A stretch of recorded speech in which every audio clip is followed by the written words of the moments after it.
Hello, all guys, gals, and non binary pals. Welcome to the newest and 100th episode of the Noobs and Knockouts Podcast, brought to you on YouTube, Spotify, Google, and Apple Podcasts. I'm Austin. I'm a knockout. I've watched a lot of wrestling at this point. I'm David. I, in theory, am a noob. However, it has been 100 whole episodes, 3 years at this point. 2 in a couple months. Two and some change years at this point of this very show. I did not think that I would be where I am today at this point. I wasn't sure, I guess, where I would be, but maybe the noob has become a bit of a knockout himself. See, we never have to change the bit because I will always watch more wrestling than David. More wrestling than me, yes. The hour difference between us actually increases every week because I watch more wrestling in a week than David does. Yeah, we stay on pace simply by virtue of this show, just by watching the same thing for the show. And then it gets even more for all the prep time you have to do, and then the however goddamn many years, the now what, Jesus, 12 years you have on me. 10 years, I guess. 10 years you have on me as a wrestling fan. Yeah, 10 years. And that is the subject of the focus of tonight's episode. But before we get to that, I don't know. This seems like a good time to talk about all the stuff that we've watched on this podcast so far. Indeed it is, Austin. Yeah. I was reflecting on this earlier and thinking back, pause as I take a sip of my very fancy Target bought red wine. I was reflecting as a sophisticated media consumer on how far we've come since episode 1. In episode 1, I was blown away by the whole concept of wrestling. I was promised so much by your many, many months of Facebook rambling, and it delivered. I spoke of the Shakespearean qualities, of the brilliance of narrative through line, of the ways in which the in-ring work can elevate a given story and, in fact, have the story carried through. And I think of how far I've come as a wrestling fan in my tastes, in my evaluations and understanding of how wrestling storytelling works. And I gotta say, as an evolution of my episode 1 stance, I think my deeply thought out, calculated, considered, another pause for a fancy sip of my wine, wrestling take for episode 100 is that God damn, wrestling's fucking stupid, man. Jesus fucking Christ. Why? Why do we do this to ourselves? What is the point? Why are we here? Why are we fans? Being a wrestling fan is misery and annoyance and disappointment up and what the fuck reactions out the wazoo. How have we done this for a little over 2 years? How did we get here? What has happened to me? What has happened to us? Why did I ever think this was legitimate art? This shit's fucking stupid, man. God damn. It's so very stupid, but so very fun. And that is why we are still here. Do you know, wrestling has turned me into a man who once a week requests that my friend scissor with him. Do you know what that does to a person, Austin? I can't show my face in public ever again. It's toxic. It's totally toxic to your psyche. Yeah. What? You didn't tell me anything about this going in. You were just like, oh yeah, wrestling's great. It's kind of weird. Some of it's kind of like bullshit, but overall it's great. And I believed you, motherfucker. I trusted you. I thought, this is my dear friend who would never lead me astray. And you had me convinced for a little bit. But I have become a wrestling fan over the past 100 episodes, and wrestling is fucking moronic. It melts your brain. It makes you a worse person. And I, what? Where do we go from here? Just like wrestling, we just keep on going on, week after week. Well, that's fucking depressing. You heard it here first, folks. 100 episodes of the Noobs and Knockouts podcast. Wrestling is emblematic of existential pain and dread. There we go. That's the official take. Just cut the episode right there. We don't need any more. I don't have I guess I don't have quite the nihilistic and brain melting take that David has. I mean,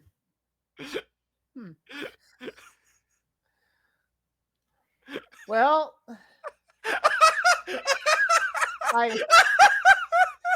don't even know where to go with it. It's just like I kind of want. Okay, I feel like I have to build off of that in some way. Let me back this up. This is our chance at redemption, if you will. I am a jaded, bitter motherfucker at this point, but and don't worry, fans. He's like that with all media, not just wrestling. True, absolutely true. Sorry about it, guys. No, but this is our chance at redemption. We are taking on this medium with ironically fresh eyes, because refresh our dear listeners, viewers, what have you, Austin. What are we covering today? We are covering the December 28th, 2011 episode of Friday Night Smackdown, which is a bit of a weirdly specific date. Yes, what's special about it? It is the first full episode of wrestling that I ever watched. Yes. I am the most full circleist of full circle people. I love things having symbolic meaning to them. My alarm for the longest time was "Here Comes the Sun" by the Beatles, because there has to be thematic and symbolic resonance with me. That sounds about right. It's one of those things that just gets me going. And so it really does it for you. So we are here. We are taking a step back in time to back when Austin was but a mere noob himself. Mm-hmm.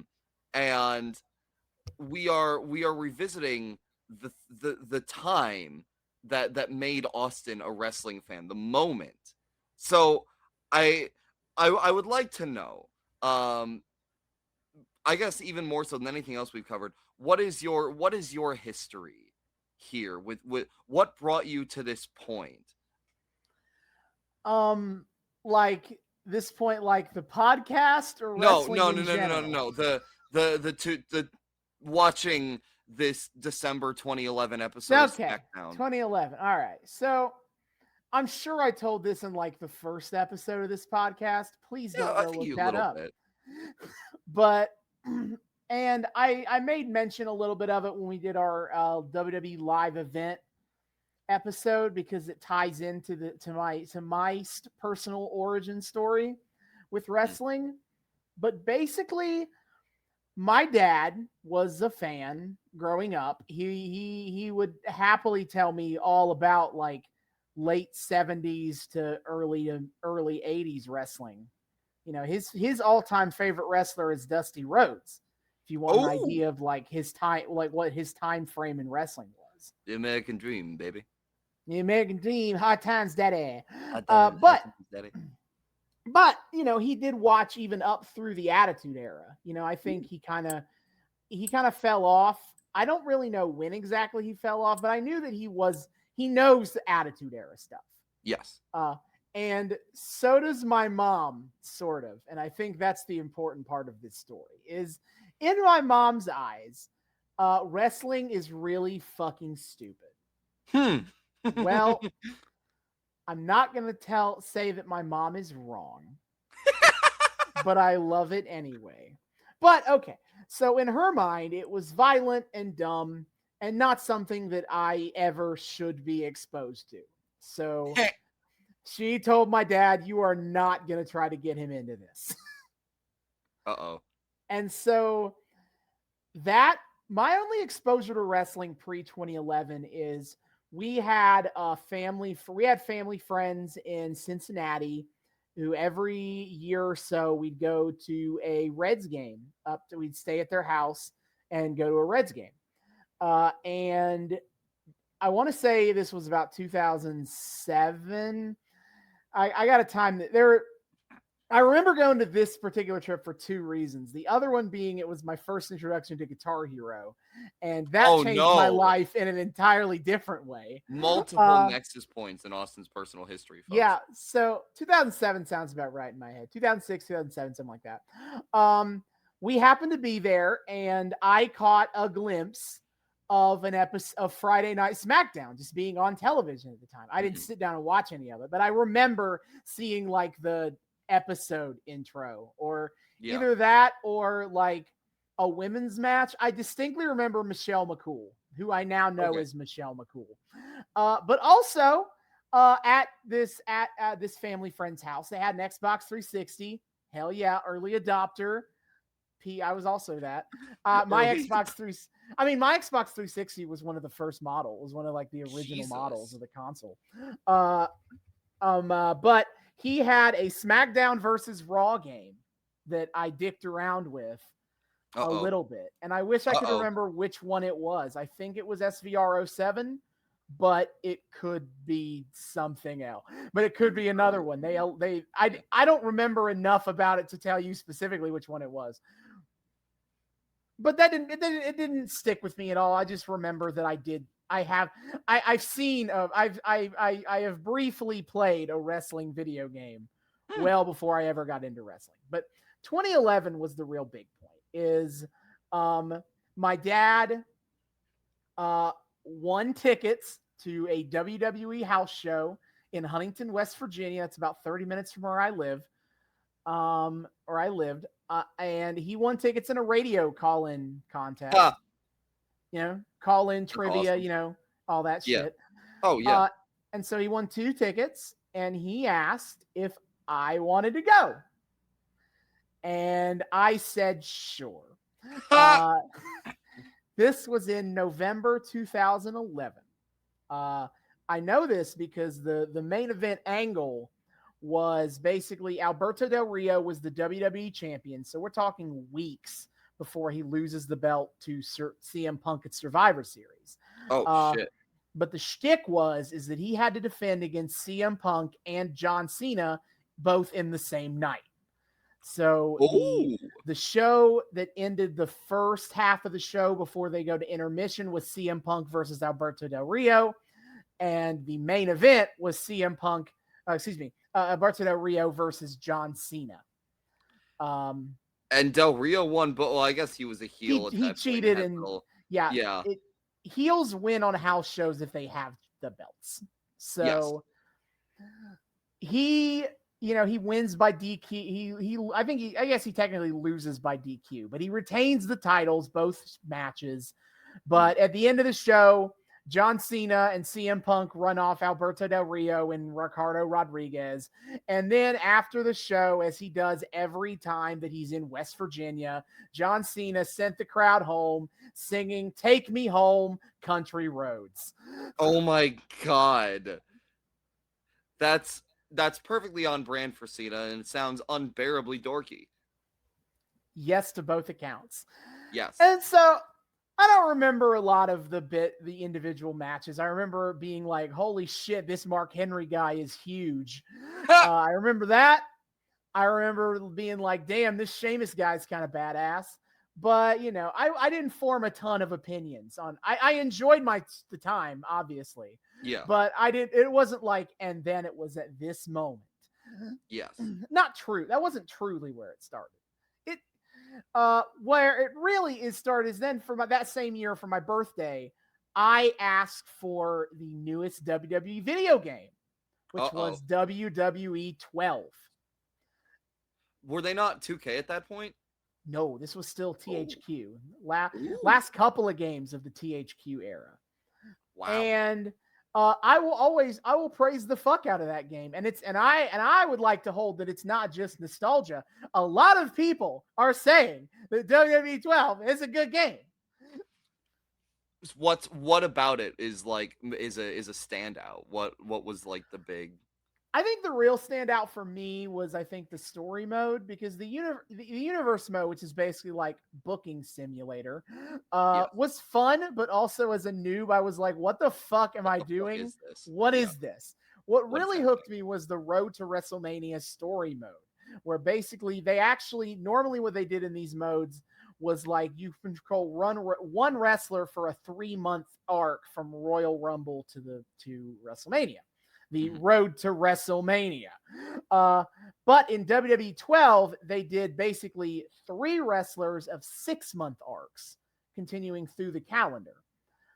Basically, you first start the story playing as a heel Sheamus, who aligns himself with Drew McIntyre, Wade Barrett, and William Regal to form the United Kingdom. Oh my God. Basically an evil heel stable that wins all the belts in WWE.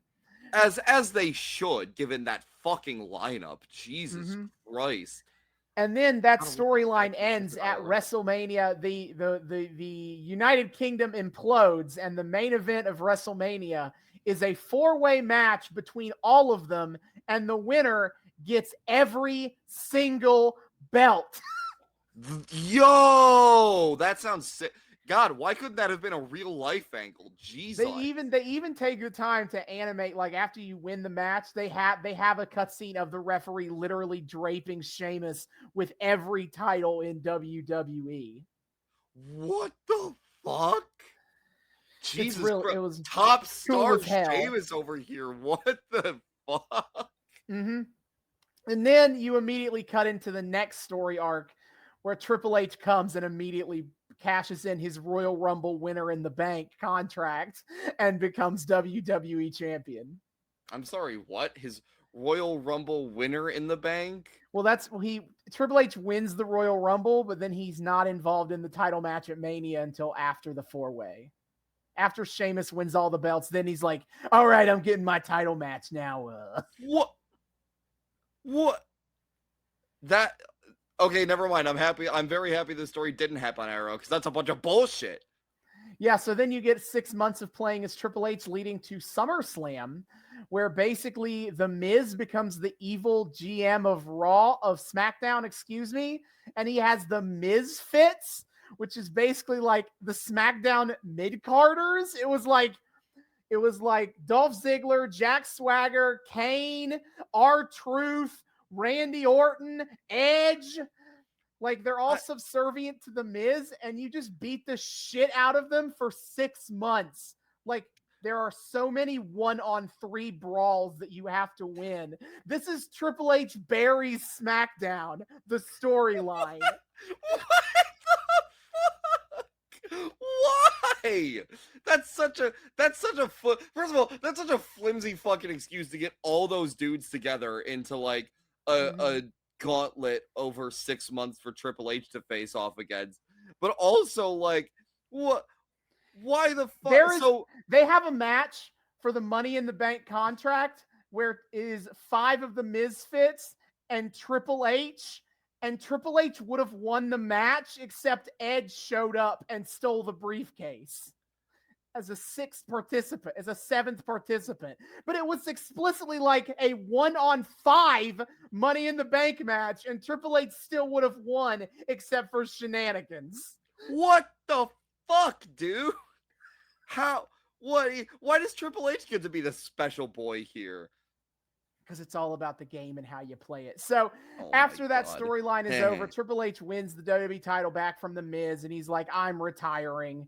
And then you get a 6-month arc of Jacob Cass, a completely original character portrayed as the winner of NXT season whatever, back when NXT still had seasons. NXT season. Don't think about it. Yes. And he basically gets roped into an arc where Kevin Nash tries to engineer the takeover of the WWE to bring back WCW. And using all of the finest WCW wrestlers that THQ could have the rights, the licensing to. Oh, I'm sure that was a star-studded lineup. It was. The WCW Invasion crew was Kevin Nash. And remember, this is taking place in vaguely 2013 or 2014. Yes. Kevin Nash, Booker T, Vader, Road Warrior Animal. Man, that star power went down real quick. And then to fill out the lineup, because there's only 4 of these guys, they have Cody Rhodes, Big Show, and Rey Mysterio turn heel and join WCW. Wait, fuck, you told me about this. Oh no. This is the Rey Mysterio heel turn. Because isn't like Rey Mysterio your mentor? Yes. And then he turns on you? Yep. That's awful. I hate that. And then there's a match at WrestleMania. Winner gets Triple H comes out of retirement to tag team with Jacob Cass against Kevin Nash and Rey Mysterio. And Nash and Mysterio win. And for a month, Raw is now WCW Nitro. But then they have the worst timeline. But then they have a 7-on-7 elimination War Games match at Starrcade to determine the final forever owner, and you beat Kevin Nash and win, and you've saved WWE.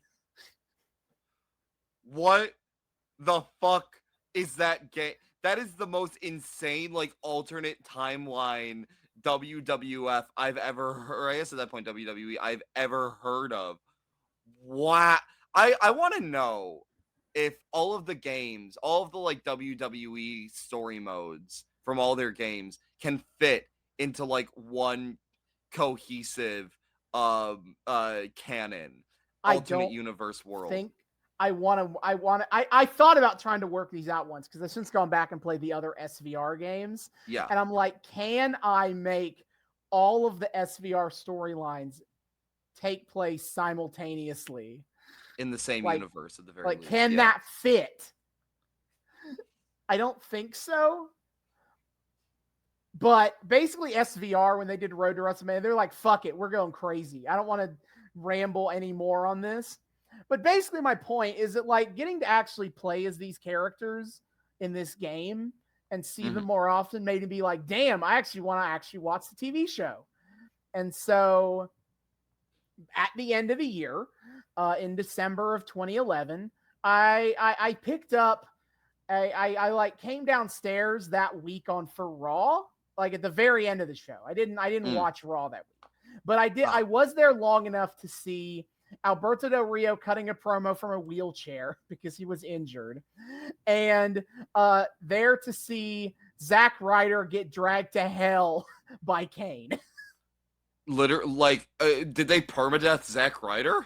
No, but he did go through, but there was a hole in the ring and it glowed red and Kane's arm came out and he dragged Zack Ryder through the hole. What so Zack Ryder absolutely went to hell. What the? And this is unmasked Kane too, isn't it? This is masked Kane. He has now embraced the hate. Oh yeah. Oh yay. Okay, good. So it's not second worst Kane. But also, what? Huh? That's man, that's almost as weird an angle to throw as any of the shit you told me from the video game. Almost. Yeah, it was all part of Kane trying to get at John Cena and get him to embrace the hate, and his way of doing that is to beat up his friends. Zack Ryder got involved because he's part of the League of Cena friends. Yep. Wow. That's bizarre. Yeah, but after that, that week on SmackDown, I decided to watch. I watched the full episode, and I very much remember I know this is the first episode I watched because I very much remember the main event angle of the show. Okay.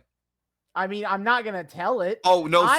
We're not spoiled. We are going into this like I did in 2011, not knowing a fucking thing about what's happening. Damn. That's we really are checking this out through fresh eyes. So we are these are the eyes of a lad who Mm-hmm. had been teased about the art form via a house show and a video game, and it was time to finally fully embrace the madness. Yep. I'm excited. I obviously earlier was given my rant. I was being facetious a little bit, shockingly. I have obviously come to very much love wrestling, despite the existential pain that it brings me on a regular basis to Yeah. be a wrestling fan. But I I am was gonna. You go go ahead. no You go finish. go on ahead. Oh, I okay. was. Yeah. You finish. I was just fascinated to know, like, I know my history that has led me to this point in my very unique perspective. I came into being a wrestling fan at like what 23 years old, pretentious media analyst asshole that I am, and with with like this kind of slightly older adult perspective, this slightly more kind of like jaded by bad media perspective, and that's obviously shaped my fandom to an extent, although wrestling has been successful in being one of those things that actually sometimes get me to turn my brain off and just mark out. Mm-hmm. But you got into this in 2013 as a or 2011 as a teenager. Yes. That is a vastly different perspective. It is, And and we both have extremely unique perspectives of when we got into wrestling yeah, absolutely. than most people. Most people like they find it as kids because it's Yeah, they're the Curtises of the world, right? They yeah. kind of discover it when they're younger. Yeah, and they either stick with it because they're insane, or yeah, because they hate themselves, or they grow out of it by the age of like 12. Basically, that point where like you realize wrestling is not actual fighting. You know, Yeah. it goes one of two ways. That's when a lot of people are like, "All right, I'm out." Hey, Ma, we got ripped off. We got ripped off. But I'm coming at it from the perspective of always having known it was fake. Yeah. In fact, I will say though, is that before I understood how wrestling worked, I did know it was fake, but I didn't understand how it was fake. And by that I mean, like somewhere in my child brain, I thought like when they talk about like the matches are fixed, right? I was like, do they just like in my mind? I was like, they like roll a roulette wheel, and that's how they decide who wins matches. Honestly, I'd love to book a show that way. That would be fucking hilarious. Like that was my like dumb kid understanding of how wrestling worked, is that I get it's fake, but the concept that they're like telling stories and having storylines, not a chance. Didn't get that. Yeah. I was like, what the fuck? They just like roll the wheel and that's how they decide who wins? See, that's better than my understanding. I don't know, like, kind of when I realized that wrestling kayfabe was a thing. It might have been like, I think it was because of you, because I had never really paid attention to pro wrestling previously. I think it was because of you. It was you who introduced the concept of kayfabe to me. I had heard I had heard it said before that wrestling was fake, but I heard it in the context of I remember specifically hearing that in the context of the fucking Diary of a Wimpy Kid movie, where like Greg signs up for wrestling class and thinking it's gonna be like WWE, and his gym teacher and his gym teacher, runs a wrestling club that's like real wrestling, real amateur wrestling. And Greg's like, wait, this is the child-friendly version of the South Park joke. Yeah, literally. They literally just did the South Park joke. I don't know which came first, actually. But it's like, yeah, Greg's like, where's all the cool like moves? And his coach just goes, that is fake wrestling. And what I thought that meant as like a middle schooler was just, oh, this is a dude who's like super pretentious about like the like craft of like old school technical wrestling that like the flashy stuff is not like he real just to calls it. him. He just calls Yeah, it. I thought fake it was because like he's a dick. a thing that like bitter like bitter traditionalists for the OG type of wrestling like griped about. I didn't realize it meant it was actually like predetermined. I don't think it was until like college when you introduced me to the idea of kayfabe that I actually understood how the fuck it worked. Incredible. We nailed it. Yeah, absolutely. But yeah. I was gonna say I kind of intended to do this before we talked about tonight's episode, but like from my end doing this podcast, it's been great getting to share wrestling with friends. That is a luxury I have not had often, in high school, everyone who that was very much a I'm not going to talk about it thing. Yeah. No, I now it's weird to me because like two guys who were a couple grades above me in high school, I went to a Christmas party that they were at and they just like chatted me up about wrestling because I wore a John Cena Christmas sweater and I was like, where the fuck were you when I was in high school? Bro, what the hell? I needed friends. Get fuck out of here. Yeah, it's bullshit. But like in high school, I kind of understood that everyone thinks this is stupid and fake and dumb. So yes, keep that under fake and wraps. Gay TM. Yeah, no, I don't think I have experienced the people who like call wrestling gay. No, which I guess is like a good in the thing. Colloquial, yeah. No. We are only friends with the people who call wrestling gay in the good way. No, that's what I meant. Is like that. That's a super common thing that people hear about wrestling as a pejorative about wrestling. But I actually never got that. Like it was all about like this is fake. Watch MMA. that's all I ever experienced. The boring person's pro wrestling. Yeah, I watched one MMA show once just for shits and giggles, and I'm like, this sucks. I'm sure it's like entertaining from a technical standpoint. Yeah, if you get it, I'm not gonna bash anyone who actually likes MMA. If you get it, I'm sure it's very you're fucking boring. Fuck you. Watch wrestling like a real man. No. But like, I was definitely extremely bored when I tried to watch MMA. That's fair. But in college, I had roommates who didn't like it. I had roommates who were like, "That's neat. That's cute."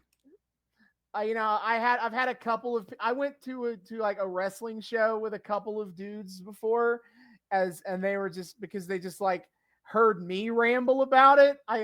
David is unfortunately not the first person who's had to live with this. Wait, there were others. David's just the only one who stuck around.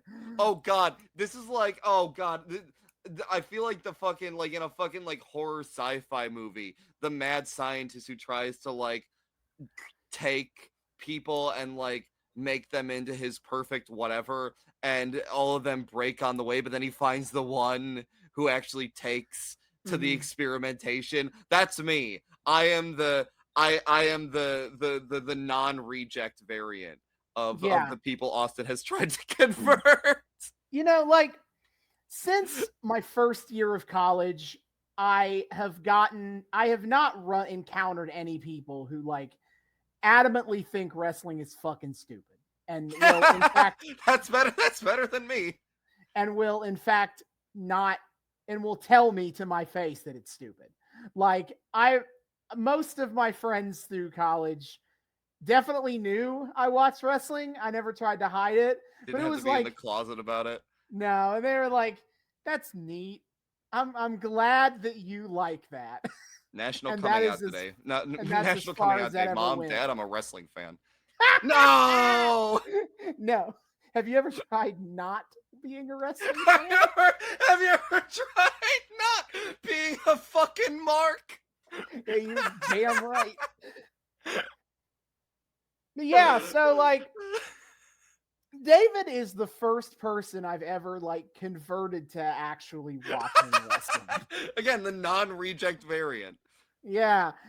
And besides getting to actually share that with somebody, it's been fun actually like giving myself an excuse to like actually watch old wrestling because it's that thing I've thought about before. I think one time I got in my head, like, fuck it, I'm going to watch all the Raws from the beginning.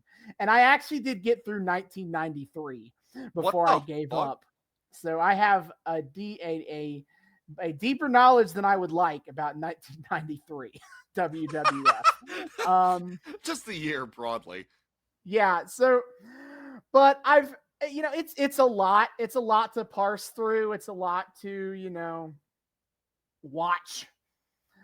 But for this podcast, getting to like experience these things as a week to week thing, whether it be doing prep work for the episodes or doing the episodes, that's been a lot of fun for me. And I adore how we accidentally came upon our format for this show. That was basically like, I'm going to sampler platter David to start. Yeah.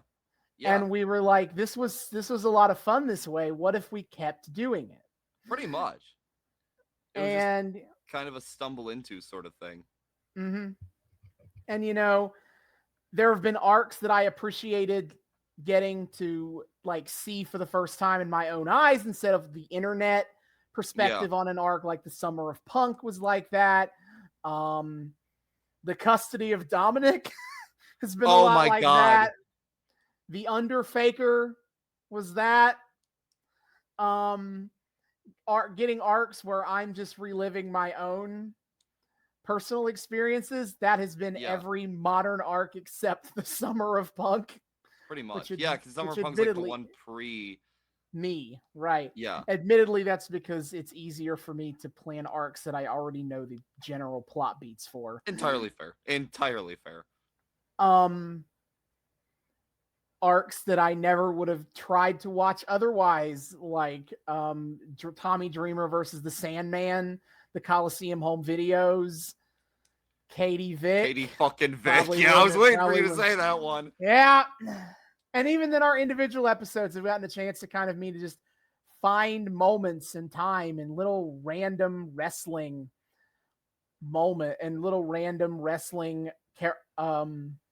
companies and episodes that I, again, would otherwise probably not have watched.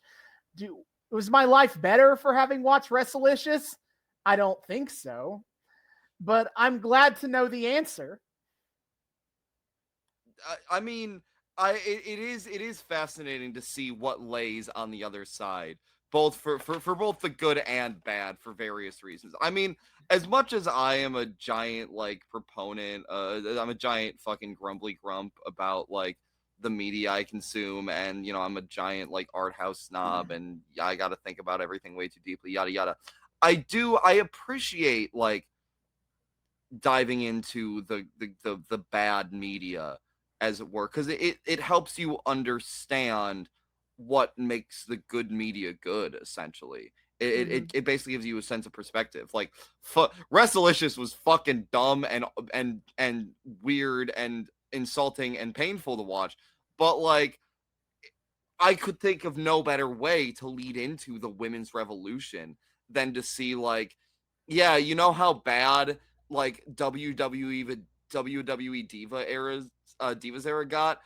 It gets even. It can get even worse than this. It could be even worse. Like, it's just this. It's great for understanding. It's so great to like juxtapose, even if it seems obvious. Like, even the bad shit that we've covered. I mean, again, one of my proudest moments on this podcast is like my conclusion of Katie Vick of like, this is horrible, and that's fine, and it's okay to keep chugging along with wrestling as an art form. I appreciate the opportunity to get to like think about how these, because I think that's something that kind of gets lost sometimes in week to week wrestling watching, is because nothing ever ends. There's never that moment to sit down and think about what ended, like the part. Yeah, and everything is, and like, we also are in a world now where like, actually it's always been like this. Like, it's the other problem with like that perspective on weekly watching is like everything is always constantly consumed by the discourse. Doing like the retrospectives allows you to kind of like put everything in a neat little box Yeah. and consider it holistically rather than being marred in it in the moment and having no idea what direction anything is going in. Oh, 100%. And yeah, you're right. It's always been like that, whether it was Twitter, the message boards, the Or like Wrestling just Observer newsletter. yeah, You know, yeah, literally. There's always been really hardcore wrestling nerds yelling at each other about wrestling to each other. Dear Dave Meltzer, I'm having some serious concern about the prevalence of flippy spots in wrestling matches. Please advise. I mean, if you know, people talk about how like wrestling fans are fickle assholes who never like what's currently popular. If you go back to the message boards in like 1998, they're like, Stone Cold Steve Austin is stale as fuck. Push Triple H. Push Triple H. Oh no. Oh god. Oh, they pushed Triple H, all right. All the way to the fucking top, baby. Year 2000, you got people being like, WWE are fucking stupid for not building this company around workhorses like Kurt Angle and Chris Benoit. Like this, man. It never ends. It's always been like this. God, the pain. Everyone angry always. My favorite part of being a wrestling fan is the community of people with just the most wonderful takes. Yeah. So it's been nice having this space where I can't see. I don't see what anyone online has to think about anything I'm watching. It's just me. And me. My annoying ass voice is here butting in too, but you know, in theory, in a vacuum, it is just you. Yeah. So to kind of cap this off, like it's been a great ride, and for tonight, I do feel bad that we're doing this episode because I've had this planned in my head for a long, long time, but also we're kind of overexposed to this era of WWE right now. Like I think the AJ Lee thing, perfect. And after we had the randomizer bring us back to basically just the AJ Lee thing, but earlier. Yeah, and we're doing the yes movement right now. Though you could argue that it's a bit of a. If you were trying to argue there was like a break point from the PG era to whatever era we're in right now, you could probably argue it's kind of transitions through that point in time. Yeah, I would agree. It doesn't have the same feel or vibe as the earlier than 2012 and before PG WWE. Yes. No, but I think visiting this era through the lens, or revisiting this era once again through the lens of this is the very first wrestling thing you ever watched. I think it can reframe, because like, you know, I was giving you shit all throughout the AJ Lee storyline of like, are you sure this is as good as you remember? Hey man, but like, I gave you what you wanted by the end. No, you did. No, I fully agree. But like, I feel like this.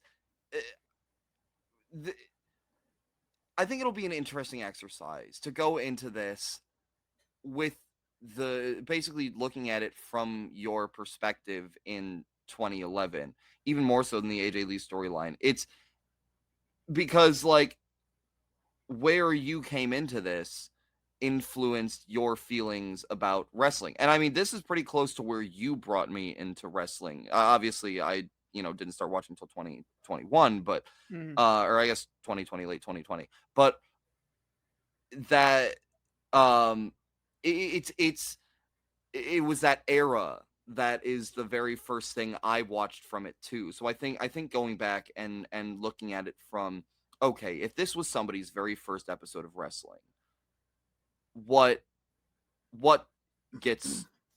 the takeaway? What can you gain from it? What did you gain from it? Yeah. What was I gaining from it when I watched something roughly this era as my first ever full wrestling episode? And I don't know, just broadly, what does it say about, how our perspectives have been influenced by just the way we came into it, where we were when we came into it, where we are in our lives now, etc. Yeah. So I'll be this is one of the nice things about dividing our show into two parts is you gave your perspective on you know, the your origin and your side of kind of the inception of this podcast in the front half. When we get back, I think I'll be giving my perspective on kind of where how I came into this and how this podcast came to be through the lens of everything we just watched, as it always should be. The knockout, of course, going first coming in with a bit of that pre-knowledge, and then the noob following it up to kind of give that more fresh-eyed look, I suppose. Yeah. There was a more eloquent way to put that, but God damn it, I'm just trying to have a good time here, folks. Nailed it. Absolutely. So if you would like to watch this with us, you can do so on Peacock TV, NBC Universal's streaming service. It's where WWE puts all of their content streaming wise nowadays.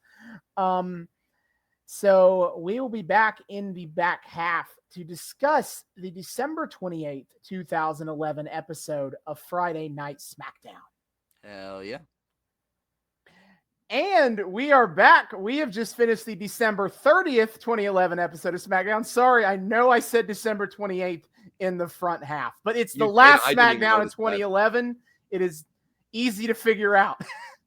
I didn't even register with me. That would have been that wouldn't have even been the last Raw of 2011. That would have just been a random day in 20. It would have been the last Dynamite of 2011. Would have been on December 28th. As we know, AEW Dynamite famously up and running in 2011. Yeah, no, I just forgot in my head when the last episode of SmackDown was, and I was like, 28th sounds right, but no, wait, it is the 30th. Wasn't SmackDown on Thursdays in 2011? No, this is Fridays. Okay, they have moved around a lot. I respect your confusion, but no, this was Friday night. Because I remember seeing something with Thursday Night SmackDown recently. It must have just gotten wires crossed in my head. I don't know if it was for the podcast, or did we watch a SmackDown recently? No, we haven't. We haven't watched a SmackDown in a hot second. No, but that might have been when you were thinking. That's the last time. I don't know. Either way. It was on Thursdays. It was on Thursdays the last time we watched a SmackDown, so that could be yes. All right, so we did watch the final SmackDown of 2011, and it begins. I have to say, it begins. It's easy to forget sometimes that the more you kind of get ingrained into like wrestling fandom and knowledge, that the WWE moniker for the longest time, if not still, was treat every show as if it's someone's first. Okay, I wanted to bring that up because I want to talk about my thoughts on this, like as a retrospective thing before we get deeper into this. First of all, I would like to tell you that I had some like unlocked memories from 2011 watching this back. Okay. I did not. I'm bad at remembering things like that. It's nothing to do with this episode. I'm not blaming the episode. You really got me there for a second. I was like, oh, unlocked memories, and you're like, no. The only thing I remembered about this episode coming into the episode was the last 30 seconds of the episode that we will get to eventually. Everything else, did not remember a thing. Like there are certain storylines here that I vaguely remember happening at the time, but in terms of I remember I watched that match then or what? No, it was the last 30 seconds and that's it, which was enough to get me. Matches on this card are pretty forgettable. They are, but also I would not have known that. I would have not come as a noob. I would not have thought of that at the time. Yes, but like I'm just saying in retrospect, the thing that hooked me on this show was the last 30 seconds. Yes. Yeah. I believe you me. We're gonna talk about it when we get there. Also, I have that thought of like I have no doubt this hooked Austin like a motherfucker. Yeah, and I was gonna also agree with David about this show more than like any show I can remember we've watched from this general era of time on this podcast was like, we are going to make sure that you know what the storyline coming in was. And it's I even if I didn't appreciate it at the time, I don't think there could have been a more perfect way to introduce me to wrestling in that context. Well, it's wild too, because this like that was the moniker of like treat every show like it's somebody's first. And I was trying to think about that while watching this episode because it was, your first. And I don't know how intentional this was. I don't know how like I don't know how much is this me like projecting because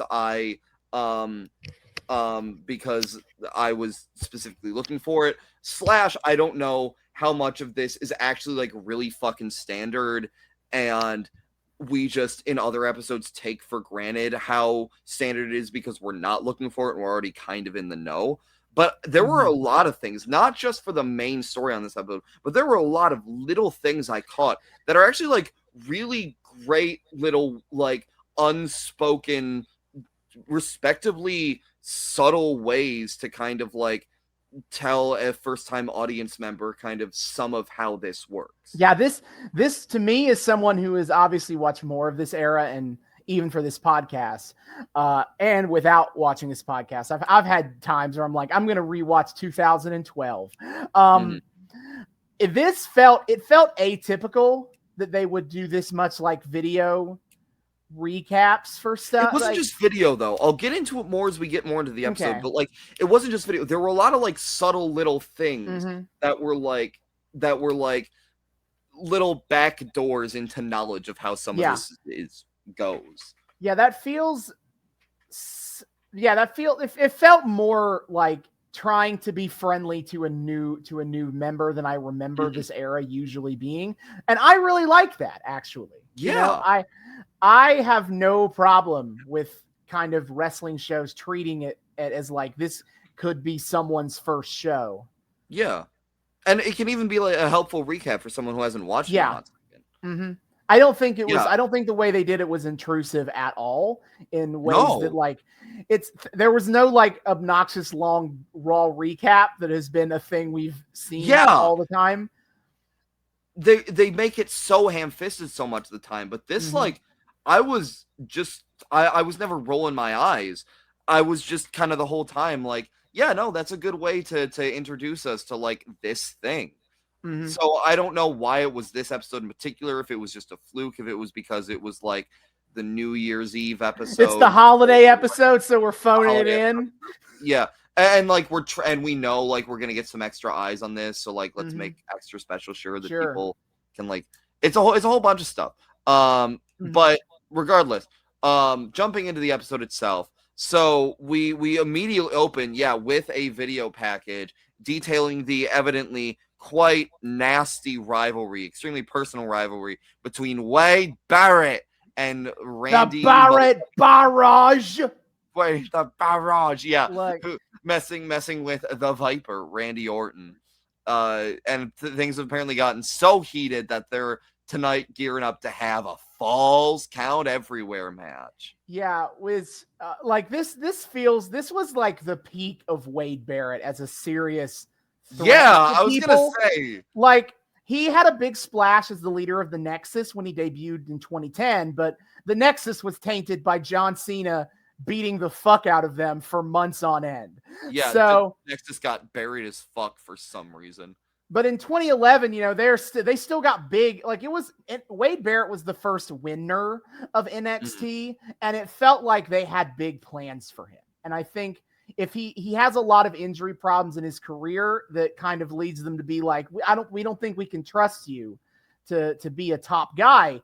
But it feels like if he had stayed healthy, he would have been a world champion in WWE. And like in 2011, Wade Barrett is rolling.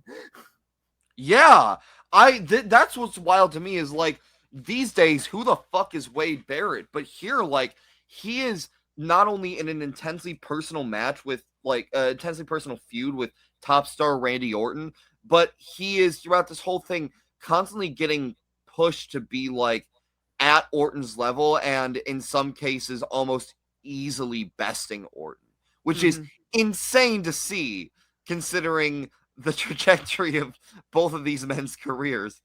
Yeah, it's honest. It's fun to remember the days when Wade Barrett was like everyone's pick to be the next big thing in WWE. Oh shit! Like he was he was a dude that like the wrestling smarks and nerds on the internet liked him too. Oh wow! So this was definitely like if he could have stayed healthy, man. Yeah. Everybody liked that. If he could have stayed healthy, Roman Reigns, who? Yeah. What a Barrett Barros him into the ground is what he would have done. True. What fucking bloodline? Nah, man. We're all about the T line over here. We're doing the United. We'll do the United Kingdom from WWE 12. Yes. I fucking wish. No, yeah, but they're doing a really good job at pushing the fact these are two men on equal standing. They're gearing up to have a Falls Count Everywhere match, and it kind of didn't fully register with me at first, but something I realized is like they're playing as they're announcing this Falls Count Everywhere match. They're playing footage of Barrett and Orton like having a wild duke it out in like a garage, and at first I'm like, oh yeah, Falls Count Everywhere, that makes sense. And then I thought, I'm like, wait, no, the Falls Count Everywhere match hasn't happened yet. Why is there already footage of them fighting in a garage? Hold up. That was from a different time. They fought each other in a garage. Yeah, so I guess this one isn't all that unique, but you know, still cool, I guess. And yeah, I mean, having archive footage like that is good for showing like a first time viewer what the fuck a Falls Count Everywhere match look like. And the video ends with, and only one may see 2012. Long pause in one piece.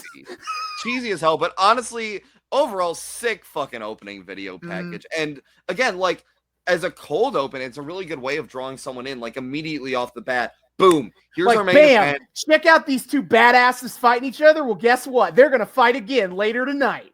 This card was, like, actually pretty fully booked and announced ahead of time, which is also wild to think about. But yeah, here's our main event. Here's why it's important. And here's some of the cool shit you can vaguely expect to happen. Like, yeah, great start. Okay, great way to pull you in.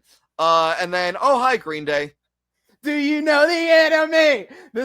I definitely always appreciate the Green Day entrant. I can imagine Small Austin's like, wait, they have Green Day? That's cool. Man, this is cool. Green Day does the song. Does the song on Smackdown. Nothing more countercultural. Yeah. 2008 Green Day. Very countercultural, of course. Ooh, true. Oh, fuck. Yeah. You when you write, you write. No, okay. How long did they have the Do You Know the Enemy song for?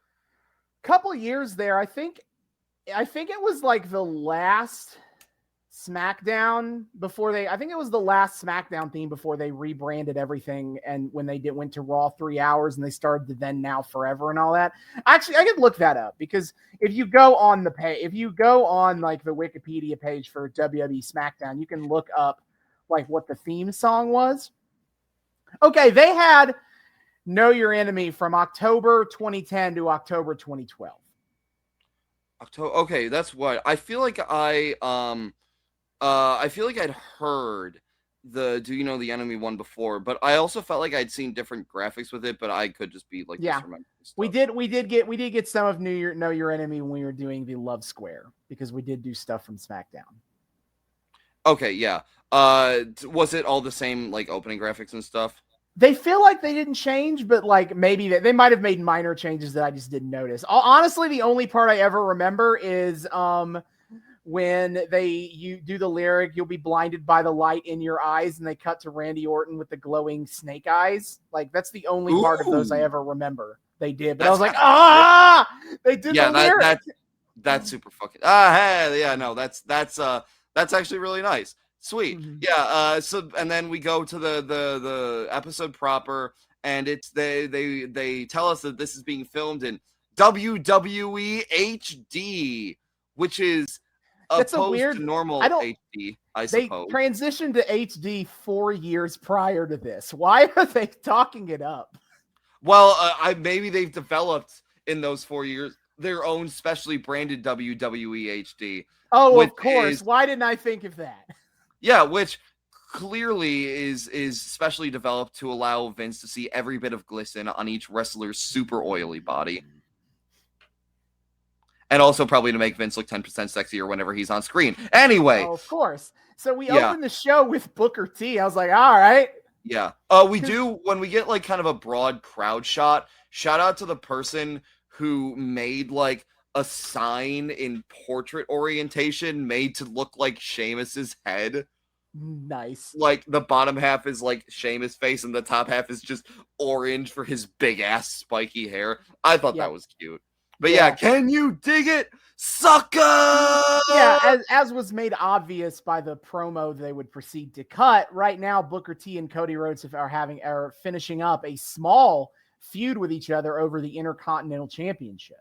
Yes, that and as does end in the match they have the next week. That's the end of that story. I'm almost surprised by that. Yeah, no, as Booker's making his way to the ring, they're encouraging that you live tweet the show. How do you do, fellow kids? Hey, man. Don't tell me what to do. Yeah, so the thing is on Raw that week, Booker T faced Cody Rhodes one-on-one and beat him in a non-title match. Yeah, no, and he's and I guess it was supposed to be like Booker's farewell match or something like that. Booker's like, I've had a great year. I was in the 2011 Rumble, and I had a solid match with Cody Rhodes, and I'm on like commentary now, which is great, but also fuck Michael Cole. I hate Michael Cole. I love that. Man. That was hilarious. Well, this is one of those times where I kind of thought and realized like that is actually a perfect way to introduce a first-time watcher to the concept of a heel commentator. Like the fact that the commentators are their own characters and they cannot get along, and some of them are bastard men. Like, oh yeah, like that's a great way to tell someone who's completely unfamiliar, because like you had never seen a show with commentary before. You'd been to a house show. So like did that. I know you said you didn't unlock any memories, but do you think at all that was like an indicator to you of like, oh, they can also be part of this whole like shebang? I might have been a little confused by the remark, but I think I would have picked up on it as time went on, because Cole was never subtle in being an asshole. Cole's always in. So if it was a child, I was like, why do you hate Michael Cole? I'm sure by the end of the show I was like, oh, I get it. Oh, that's why. Fuck Michael Cole. I agree. You're right. Yeah. So then adrenaline in my soul. Smoke and mirrors, Cody Rhodes. Yeah, smoke and mirrors, Cody Rhodes. Yeah, we're not quite at adrenaline in my soul, Cody Rhodes just yet, but yeah. And Cody Rhodes comes out holding the IC belt, and I kind of am like, wait, Booker beat Cody in a match last week and didn't walk away with the IC belt? No, man, WWE did their favorite thing in the world, where they have the contender for a title beat the champion in a non-title match to get a title match. Well, except like in this case, there wasn't supposed to be a title match. It was just Booker beats Cody, but not for the belt. Yeah, Yeah, I just want to say, because Cody starts recapping his year, and he talks about overcoming a career-threatening injury. I want to point this out. That's total horse shit. Oh. It was part of a storyline where he had a facial injury, and so he started wearing a full face mask and as if like, he was an ugly monster. Version of Smoke and Mirrors like song. Yeah, that's what he's talking about. He's Yeah. talking about his very not career-threatening facial injury. They gave Cody like a weird like vanity angle, which was funny. Yeah, because he was dashing Cody Rhodes, and then he gets injured in the face and has to wear a face mask. And he's like, oh no, I'm ugly. That I'm uggo. My career is over. No one less than a 10 has ever gotten over in wrestling. Correct. Correct. His career is done. That's how that works. He also lampshades not lampshades. He talks about the angle he had with Ray for WrestleMania 11, or 2011, which I've actually heard of that before. I actually heard Cody talking about it. Apparently it was like Ray is like, hey, Cody, you want to do a thing for WrestleMania? And Cody's like, sure. And then Ray Sure. brings him to Vince's door, like, bangs on it. It's like, hey, Vince, Cody and I are going to do something for WrestleMania. And Vince is like, great. Yep. That's Great. one less thing I have to think of. Works for me. Yeah. Yeah, great. Yep. And Cody's like, and yeah, so they fought on Raw this same week and talk about it. So the soft brand split is indeed going hard right now. Yeah, of course. And Cody tries to completely recontextualize what happened on Raw with, and then I took a washed up announcer and I got him to reach back and regain some of his former glory. Oh, please. Cody was just doing Booker a kindness, if you think about it. Yeah, Cody's like, Booker should be thanking me. And then Booker basically just goes, no, you. No, he's like, hey, Cody, I beat you on Monday, and if you had any respect for this business, yeah, you would congratulate me on doing a good job and having a good match. And Cody's like, actually, no, you're right. He says congrats and reaches out a hand to shake, and I'm sure this is going to be played super straight, and there will be no shenanigans whatsoever. Yeah, so he's like, I don't want to come off like a bitter jerk, so sure. So they shake hands, and then as Booker's about to leave and go back to commentary, Cody's like, of course, this is now all over. And Booker's like, what do you mean? And Cody's like, this little fairy tale, hasn't anyone told you? And Cody's like, you're a nostalgia act now, man. And you have two choices. You can come back into the ring and you'll be exposed for your age, or you can go back on commentary and your whole legacy will die because you're a joke. Yeah, which Booker somehow does not respond to that with "Tell me I did not just hear that," but his face sure fucking says it. Mm-hmm. And then Cody tells Booker he tells Booker to do everyone a favor and go home, and then no. Okay, so at one point, so before he says that, he calls Booker semi-literate, which I see this is before Cody Rhodes saw the light and defeated racism personally. This is back. Yeah, Cody Rhodes racism. It's nice to see personal growth. Like we've went from Cody Rhodes calling a black man on commentary semi-literate, and going all the way to the time to where he had a mixed race baby and therefore solved all racism forever. Racism. I'm so glad that Cody Rhodes graced us all with his presence in this world and solved racism once and for all after making a few flubs on the way, like calling Booker T semi-literate. What the fuck, Cody? Also, yeah, so Cody says Booker go home, and I had to take note of someone in the crowd yelling back, "You go home, Cody." They were really proud. Whoever that was, they were really proud of that one. Yeah, and then out comes Goldust. Yeah, okay, well, Goldust in theory, because this has got to be the worst possible introduction to Goldust I could have ever had. I know!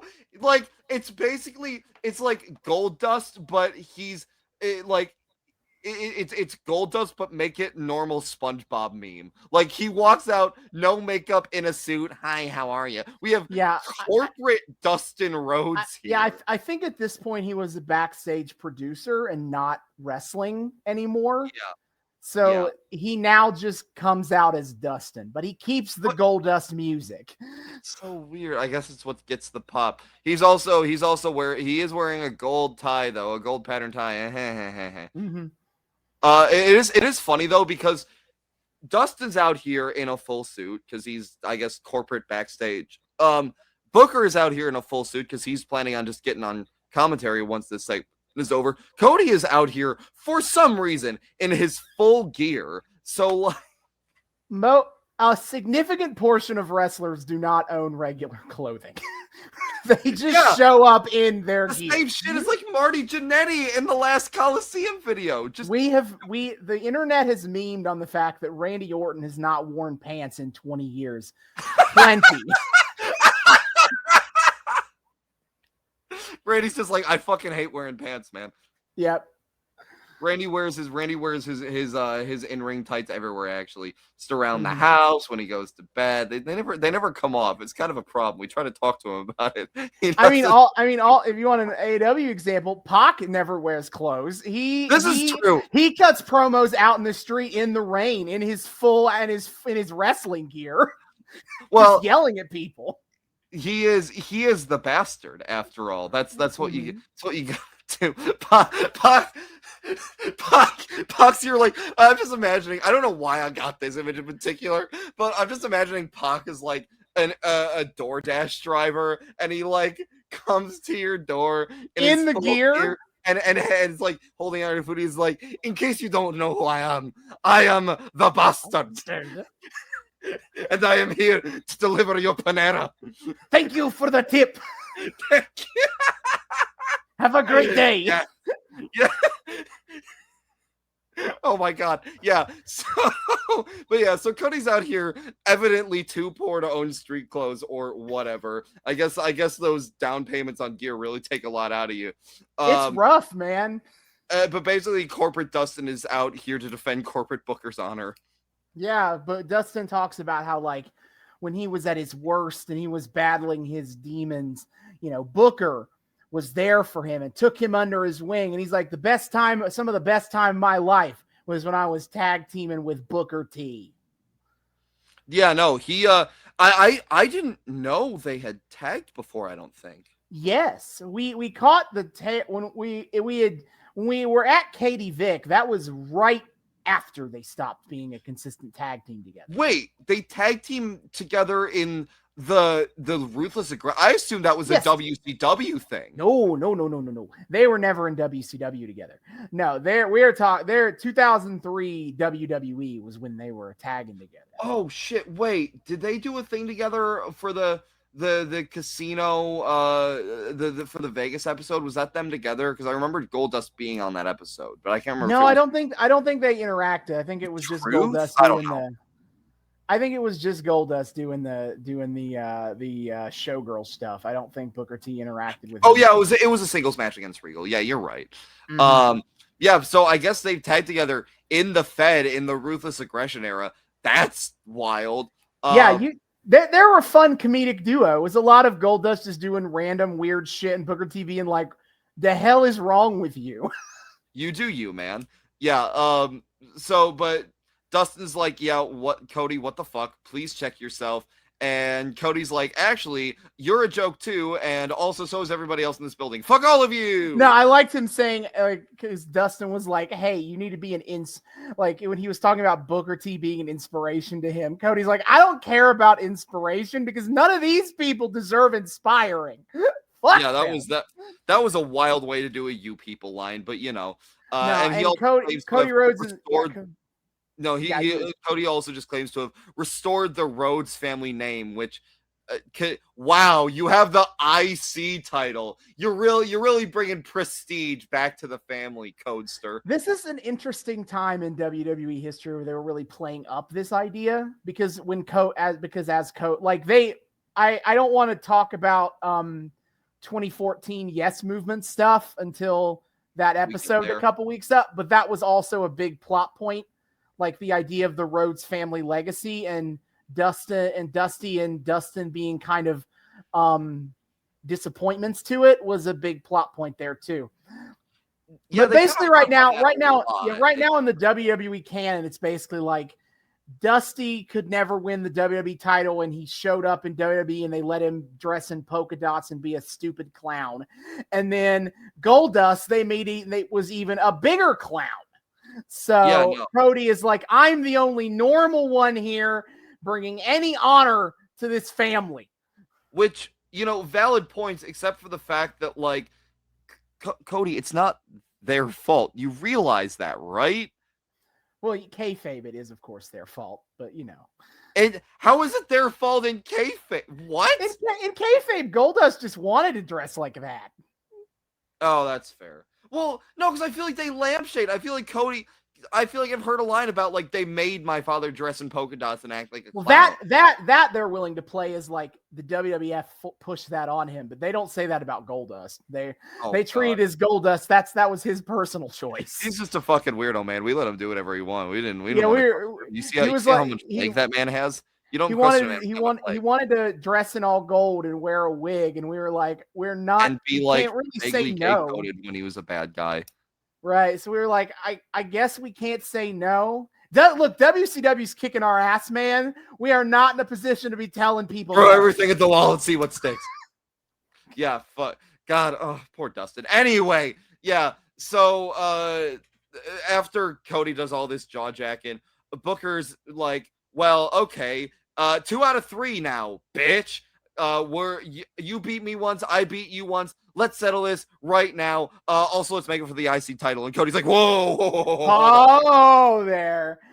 Yeah, he was like, no, sir. What are you talking about? Also, I want to point out Cody being like, oh, yeah, if Booker T was so great for you, Dustin, why'd you immediately fall back into your bad habits after you stopped tag teaming? And I was like, getting Black Rain flashbacks right now. Oh, shit. That would have been when he went over. Yeah, when he went to TNA, and TNA, because they were TNA, did absolutely nothing to stop him from falling into his worst drug habits. Yeah, they didn't give a shit. Nah, so you got Black Rain, he's got a pet spider, and he got fat and bad. Have fun with that. Yeah, pain. Anyway. Just like they let Kurt Angle just do all the painkillers he wanted after WWE is like, go to rehab. And Kurt was like, no. Man, it's wild to me that like there was a place that was a more toxic environment than the backstage at WWF, and that was TNA. No, TNA was a shit show. Yeah, I'm glad they're Impact now. Anyway, yeah, so I guess Cody versus Booker for the IC title is set for next week. That's exciting. Yeah, Cody's like, I'll agree, but in 1 week, not tonight. Yes. And then so Booker's like, okay, fine, whatever. He leaves the ring, goes to the commentary desk, and then like Cody just starts stomping on Dustin. Nah, he kicks Dustin in the gut. He hits the disaster kick, which is basically like he jumps off the ropes, turns around, and kicks him in the face. That was a sick move, by the by. Yeah, and then Booker goes to check on Cody, and Cody skedaddles on out of there. Yeah, Booker has had 2 different spots in this promo where he tries to leave the ring and then has to come back because Cody's on some dumb shit. Just, my poor man can't get to the commentary table to save his life. Then we cut over to more matches that are pre-announced to be on the card tonight. Absolute wizardry. First of all being Daniel Bryan and Big Show teaming together. Daniel Bryan is like currently the heavyweight champ. He is. And he is teaming with Show, who he won the heavyweight title from after he cashed in Money in the Bank against him. Yep. Which, man, putting these 2 on a tag team after all that, malfunction junction. I have thoughts to say about this when we get there. I look forward to it because I just have general riffing on it. Yeah. Yeah. Also, like they announced this as like they announced this as like the other main event. There are 2 double main events. What? Why? How? Help? Because if you say it's a main event, it's a big deal. Like WWE does that, you know. I'm not a super big proprietor of like if you have 2 main events, you have no main events, but I don't care that much about it. But they do it. I find it annoying. But yeah, so I smell a malfunction junction in the air, but you know. Also, they announced like on their website that they have published the top 25 matches of 2011, which I'm really hyped curious that to a know. Couple times. I'm really curious to know based on what metrics, because I somehow doubt they're going just on Meltzer ratings here. Well, I will say that the WWE.com, that like WWE.com was run by like smarkier people than you'd think. Really? So, like, that's not hell. Probably because those are like the interns who actually knew how to operate computers, and so there was a time where WWE.com reported on other companies' wrestling news. They did? What? Yeah, it wasn't that long, but okay. I have the list. I have found the article. Let's Oh, no. the 2011's best bouts. Number 25, Rey Mysterio versus Cody Rhodes at WrestleMania 27. Okay, yeah, probably. All right. Yoshitatsu versus Tyson Kidd from NXT. Holy shit. No one was watching that. God, man, this shit really was being run by the marks that worked for the company. Oh my God. It probably was a sick match, but like nobody was watching NXT in 2011. What? Honestly, the fact that that's on there does give me hope that this list is kind of legit, because Edge versus Kane in a last man standing match from SmackDown. The WWE Triple Threat TLC match at TLC between CM Punk, The Miz, and Alberto Del Rio. Yeah, probably. Randy Orton versus Cody Rhodes in a street fight on SmackDown. Probably. Yeah, okay. The Miz versus John Morrison in a False Count Anywhere match on Raw. That match was sick. I've watched that before. Oh, that sounds sick. The SmackDown Elimination Chamber match. Randy Orton versus CM Punk at Extreme Rules. Ooh. Alberto Del Rio versus Rey Mysterio on Raw in August. Randy Orton versus Dolph Ziggler on Raw in one of the original Raw Super shows. Ooh. Mark Henry versus Daniel Bryan on SmackDown. That probably would be cool. Randy Orton versus Wade Barrett from TLC. Rey Mysterio versus CM Punk from Capital Punishment. That was a good match. It warms my heart to hear how many times Ray's made this list. Yeah. The WWE Triple Threat cage match from Extreme Rules that was The Miz, John Morrison, and John Cena. Mark Henry versus The Big Show from Vengeance. That's where they redid the spot where they break the ring. Oh, yeah. The lame we did it on purpose this time. Mm-hmm. The SmackDown Money in the Bank ladder match. Edge versus Dolph Ziggler at the Royal Rumble. John Cena and The Rock versus The Miz and R-Truth from Survivor Series. The 40-man Royal Rumble match. Christian versus Alberto Del Rio from Extreme Rules. Number 5, Rey Mysterio versus John Cena for the WWE Championship on Raw. Fucking wait. Mysterio versus Cena made it, but not Mysterio versus Miz? Fuck off. The Raw Elimination Chamber match at number 4. Randy Orton versus Christian from Over the Limit at number 3. At number 2, John Cena versus CM Punk from Money in the Bank. Yeah, okay. Objectively wrong. That's number 1. What the fuck? And number 1, The Undertaker versus Triple H from WrestleMania 27. Wait, isn't that like the really sick one with Shawn Michaels as? No, that's from 28. Oh, yeah, okay, no, because if that was that one, I would be okay with that being over Cena Punk, but yeah, no, Cena Punk should definitely be at number 1 there. Still wild. Yeah, that's actually a good list. I'm pleasantly surprised. Yeah. Okay. But then we get to our first match of the show. I come from money. Yeah. So DiBiase Posse rise up. A couple of, yeah. Okay. I feel kind of bad, but so Ted Jr. comes out and I'm going, hey, Ted Jr. because we talked about his dad 2 episodes ago. And then, but he comes down,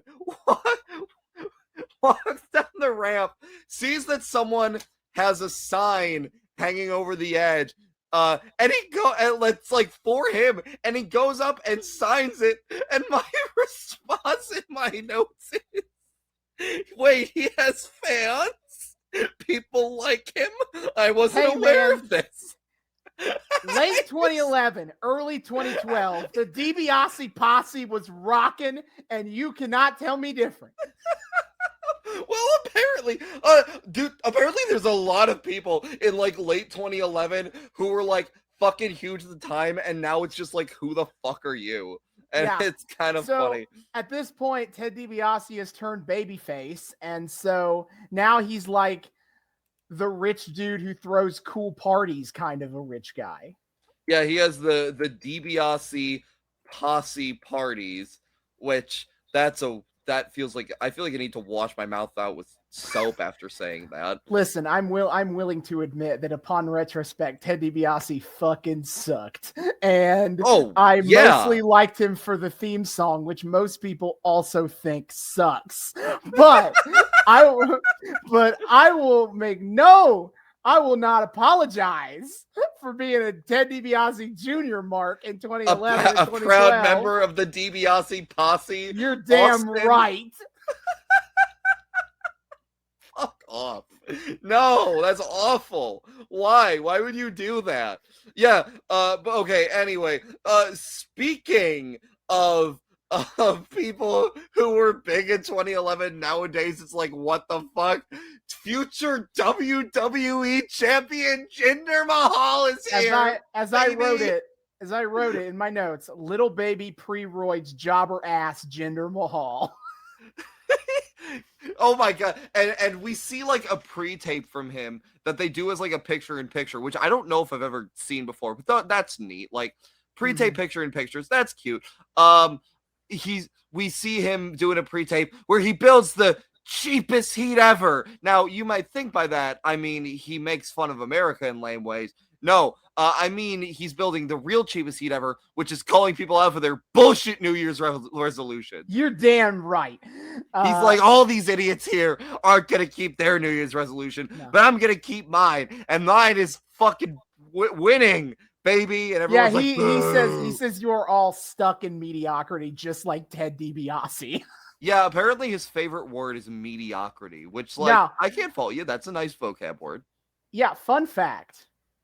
The very first NXT championship match was Seth Rollins versus Jinder Mahal. What? They did a tournament when they rebooted NXT to be developmental and not the stupid game show. And they had a tournament to determine who the first champion. They did a tournament, and it was Seth Rollins versus Jinder Mahal. Seth did win. Jinder Mahal is not a former NXT champion. But let me tell you. He is a future WWE champion. Yes, he is. I kind of just wrote this as the classic WWE TV match. Good enough technical work, but it is mostly like Jinder Mahal, the heel, beats up on the babyface for most of the match, and then DiBiase hits like 5 moves and wins.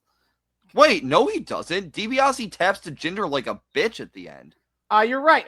I just assumed when I wrote classic TV, I just automatically like went to the default assumption of what happened. So that's what's funny about it. Okay, so first of all, before I talk about that, first of all, Michael Cole parrots the fact that Michael Cole says to Booker on commentary, Cody says you're semi-literate, Booker, and Booker's like, yeah, what the fuck does that even mean, Cody? And there's also a third commentator here, Josh Matthews. Former Tough Enough competitor and XWF star. Oh, hey, it's that guy. No wonder he barely made any kind of impression, was completely forgettable the whole time, and I only ever referred to him as the third commentator in my notes. He's also the backstage commentator that AJ Lee emasculated for most of 2012. So base. Yeah. But that's Josh Matthews. Yeah, so they have a technical match, and like they're trying to put over DiBiase Jr. here, and then like DiBiase just kind of taps to Jinder Mahal like a bitch, and it's like, okay, well, never mind. Ted DiBiase goes to the top rope for reasons I don't know. He never does top rope. I don't think he's capable of that. And what do you know? He jumps off the top, tweaks his knee, and then Jinder Mahal hits him with a flatliner. And the camel clutch. Do you get it? Because he's Arab. Yeah, wait. Hey, that shit carried over from the Sergeant Slaughter Iraqi sympathizer days. Except Jinder Mahal is not Arab. He is from Canada and has Indian roots. But he is brown and he is a heel. So we're doing the camel clutch. Fuck off, dude. Man, another perfect showcase of what wrestling is all about for a first-time viewer. Sometimes things just get racist. I have no idea why, but they do. I'm aware that my camera went out. Oh, it's back now. So I guess that was a good bit of. Sometimes things just get racist around here. Yeah. Congratulations, young And Austin. This is your fandom now. And in the extremely badly aged line, as we're going off this match, we have Josh Matthews saying, Booker, do you expect big things from Jinder Mahal in 2012? And Booker T says, in 2012, this kid is going to be a force to be reckoned with. Yeah. Oh my, we have so many lines like that to get to. We got some lines in multiple ways in this episode. There is only one line that truly aged the worst, and we will get to it. I have no doubt you and I are thinking of the exact same There's line. no way, because I was like, oh, when I heard it. I'm so excited. Oh, it was so good. Okay. No, okay. So that match is done. Rip in pieces, DiBiase Jr. Go have fun embezzling $2 million from welfare with your dad, Teddy. Yeah, so Teddy Long is backstage. From the he's inferior on the phone. Ted to the superior Teddy. He's just on the phone talking about his New Year's party preparations, and then hit the sexy sax because Oksana is here. What the fuck? Who is this woman? Why does she have sexy music follower around? Is it diegetic? Why is Teddy so horny? What is happening? Well, because Oksana was a WWE diva on NXT season 3, everyone's favorite season of NXT. And she sucked. So to be honest, but her gimmick here is that she wants to bone the boss, and Teddy is into it because she's sexy. Oh, don't worry. She'll leave him for Cesaro. Actually, I have there's another bald guy that's caught my eye instead. You know what really does it for me is being a model minority.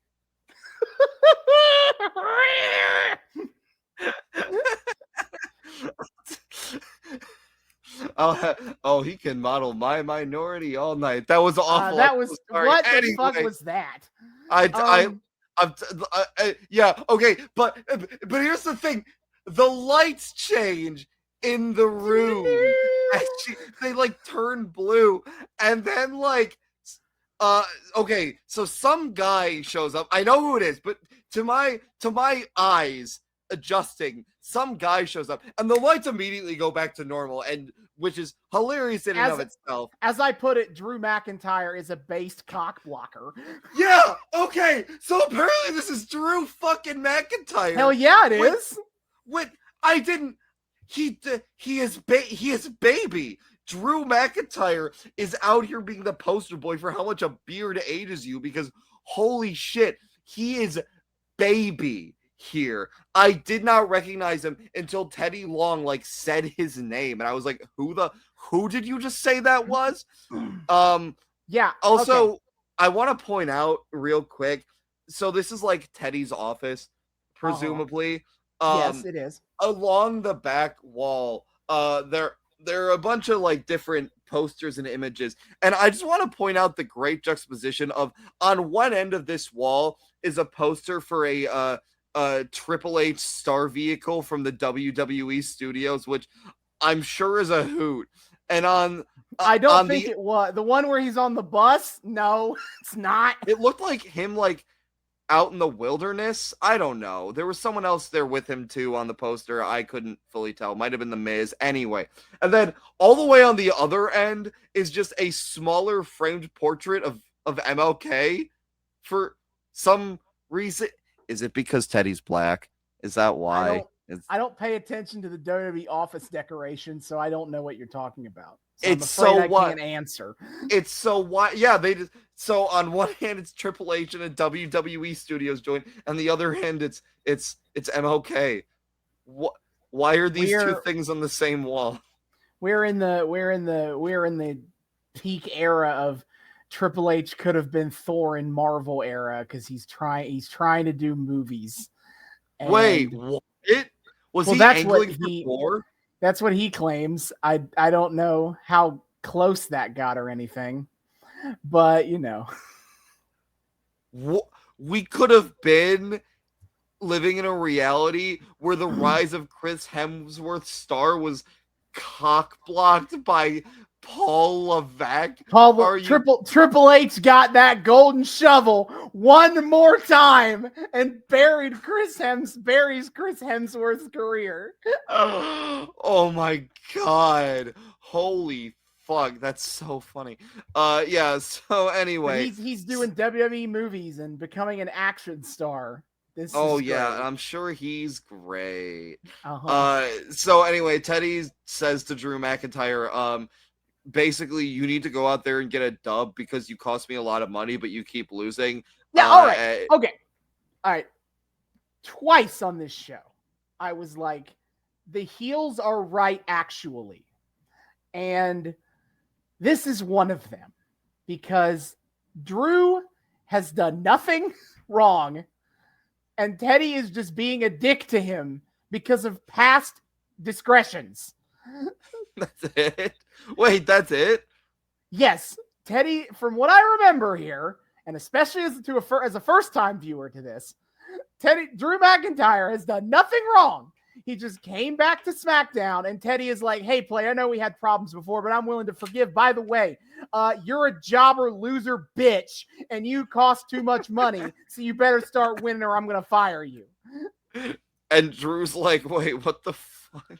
Come on, man. But it's funny because, like, we get this, like, zoom in on Drew's face, and Drew's getting, like, all intense as Teddy's talking to him.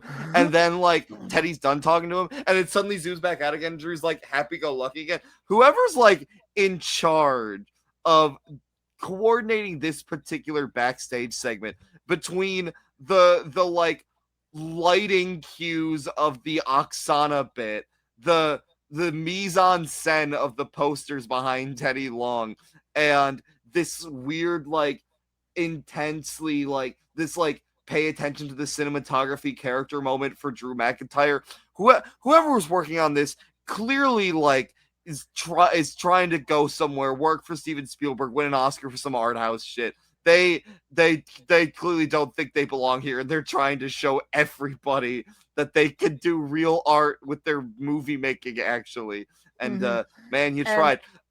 And we cap off this segment with Drew saying that no one has more passion than him. Don't worry about it, Teddy. And he is still the guy who can make people beg for mercy. And Teddy Long is like, with that accent play, I can't understand you at all. Like, ha ha ha ha ha. Very okay. Funny. I have Great to admit. comedy. I have to admit, for some reason, I thought Drew was Irish, so Teddy said Scottish accent, and I was like, Teddy thinks Drew is Scottish. That's funny. He doesn't know his real. Oops. No. But it ends with Drew being like, no, I'm gonna go out there. I'm gonna get that dub. Do you feel me, player? Which, man, that sounded wrong coming out of Drew McIntyre's mouth. Good try. Good try, man. But hey, it's time for a regularly scheduled SmackDown self-masturbatory fact. This one being that SmackDown was the #1 show on Sci-Fi for a 65th straight week. Oh, feat yeah. That I'm sure is fucking very hard to accomplish. You know, the fucking Sci-Fi channel, was absolutely rocking in 2011. They had some stiff competition, but thankfully, SmackDown prevailed. Yeah, no. Which, yeah, I'm sure it was really difficult for them to do that. Also, what the fuck is SmackDown doing on Sci-Fi in the first place? They had a pretty long relationship being on Sci-Fi. Why? That really didn't change until USA Network pulled SmackDown over to them to get the full set. So they completed their Infinity Gauntlet. Mm-hmm. So yeah, for a very long time, WWE Friday Night SmackDown was on Sci-Fi. And announcer number 3, announcer number 3 is like, hey, that's how long I've been on SmackDown. My man clearly is blissfully ignorant of the correlation versus causation fallacy. Of course. And then we get to the second match of the evening, the obligatory Divas match. Alicia Fox. Obligatory is right. Alicia Fox and Caitlyn versus Natalya and Tamina.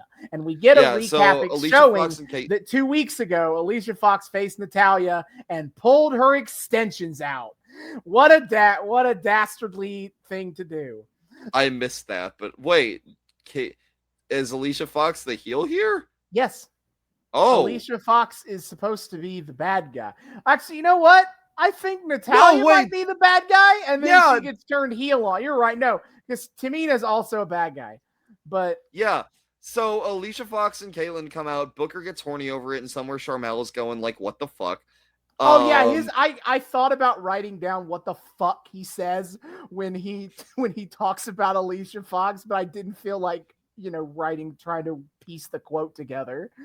What I did catch is Michael Cole alluding to the fact that apparently Booker's been giving Alicia Fox a lot of pointers recently, which but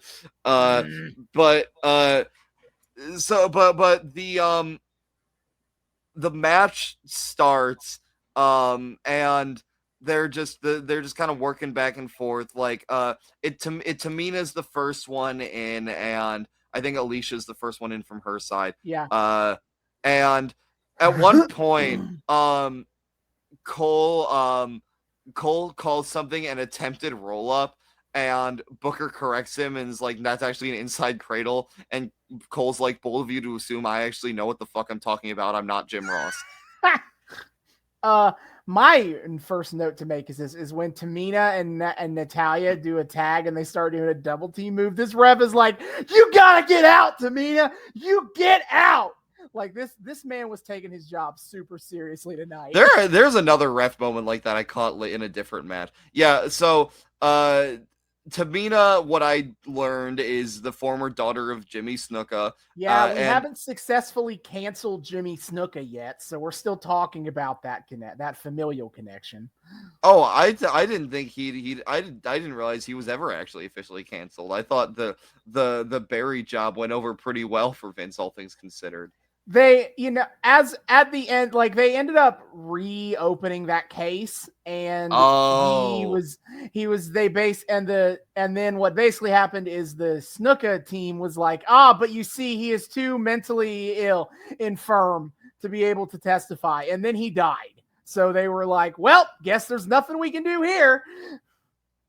Well, that's unfortunate. But but to be fair, in the court of public opinion, now it's the story of like Jimmy Snuka murdering his girlfriend in the early 80s has gotten around, and he's no longer like the highly celebrated name of the 80s that he used to be.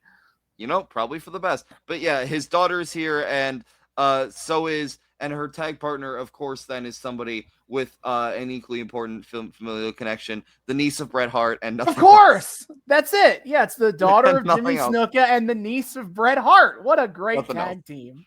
I'm so glad that is Natalya's only familial connection. Yeah, nothing else. Who's her dad? Oh, we don't give a shit. Who cares? Who the fuck is Jim Neidhart? Yeah, the guy with the coke addiction. That's it. That's the only important thing you need to know about him. Yeah. Anyway. So they're putting over how like this legacy team here, and then Natalya tags in and goes down like a bitch. No, what happens is Natalya goes in here and she's facing Caitlyn, and she tries to set up Caitlyn to like leg drop her or do a senton or whatever. Caitlyn rolls out of the way, so Natalya lands straight on her ass, and we get a big zoom in of her like in pain from her ass, and then Alicia Fox tags in, hits one clothesline, hits her scissors kick, and wins. Absolutely. I don't know why. I don't know why Natalya went down that easy, but was to set up this heel. It's set up to the heel face thing going on after the match, because after the match, what's even funnier is like, it then begs the question of like, who the fuck is Alicia Fox, and why is she getting a squash push against legacy children? She was a moderately prominent diva, a mid-card diva of this time period. And she got to squash a legacy child for it. Natalya was not that big of a deal in 2011. Well, no, but she's a legacy kid. You would think, I don't know. But like either way, another one to add the collection of like, man, they were really trying to make this a thing in 2011, and who the fuck are you? Yeah, and then after the match, Tamina hit a super kick and then the superfly splash onto Natalya because fuck you, I guess. You lost the match. Go to hell. New rivalry. Yeah. So we then go back to talking about our Big Show, Daniel Bryan, David Otunga, and Mark Henry bout set for this evening. We see a recap in which we find out that was it last week or on Monday? This week on Raw on Monday. This week on Raw, again, the brand split be not that splitty. Big Show did his best Stone Cold impression and fought David Otunga with one hand literally tied behind his back. So David Otunga is he's the wrestling lawyer. He's the wrestler who is legitimately a barred lawyer. Yes, and so he is the legal assistant to John Laurinaitis, who is currently in charge of Raw, and Big Show punched the fuck out of him in a prior episode of Smackdown, and as punishment, I'm pretty sure they showed that is him. You like can get away with punching. anything as a face. So as punishment, they make him wrestle David Otunga with one hand tied behind his back. He has no problem with it because it's David Otunga. And then he's the Big Show. And so Mark Henry runs in to cause trouble, and this leads to Daniel Bryan coming to come help and run off Mark Henry. And which leads to a backstage segment where Bryan is talking to AJ Lee. And oh my God, they're dating. They're doing the fuck. They're dating right now. Fuck, I forgot. No. And he's talking up how awesome that was to help Big Show. And we're teaming up tonight. And Big Show is like, hey, I want to talk to you. Giants don't need to be rescued or saved.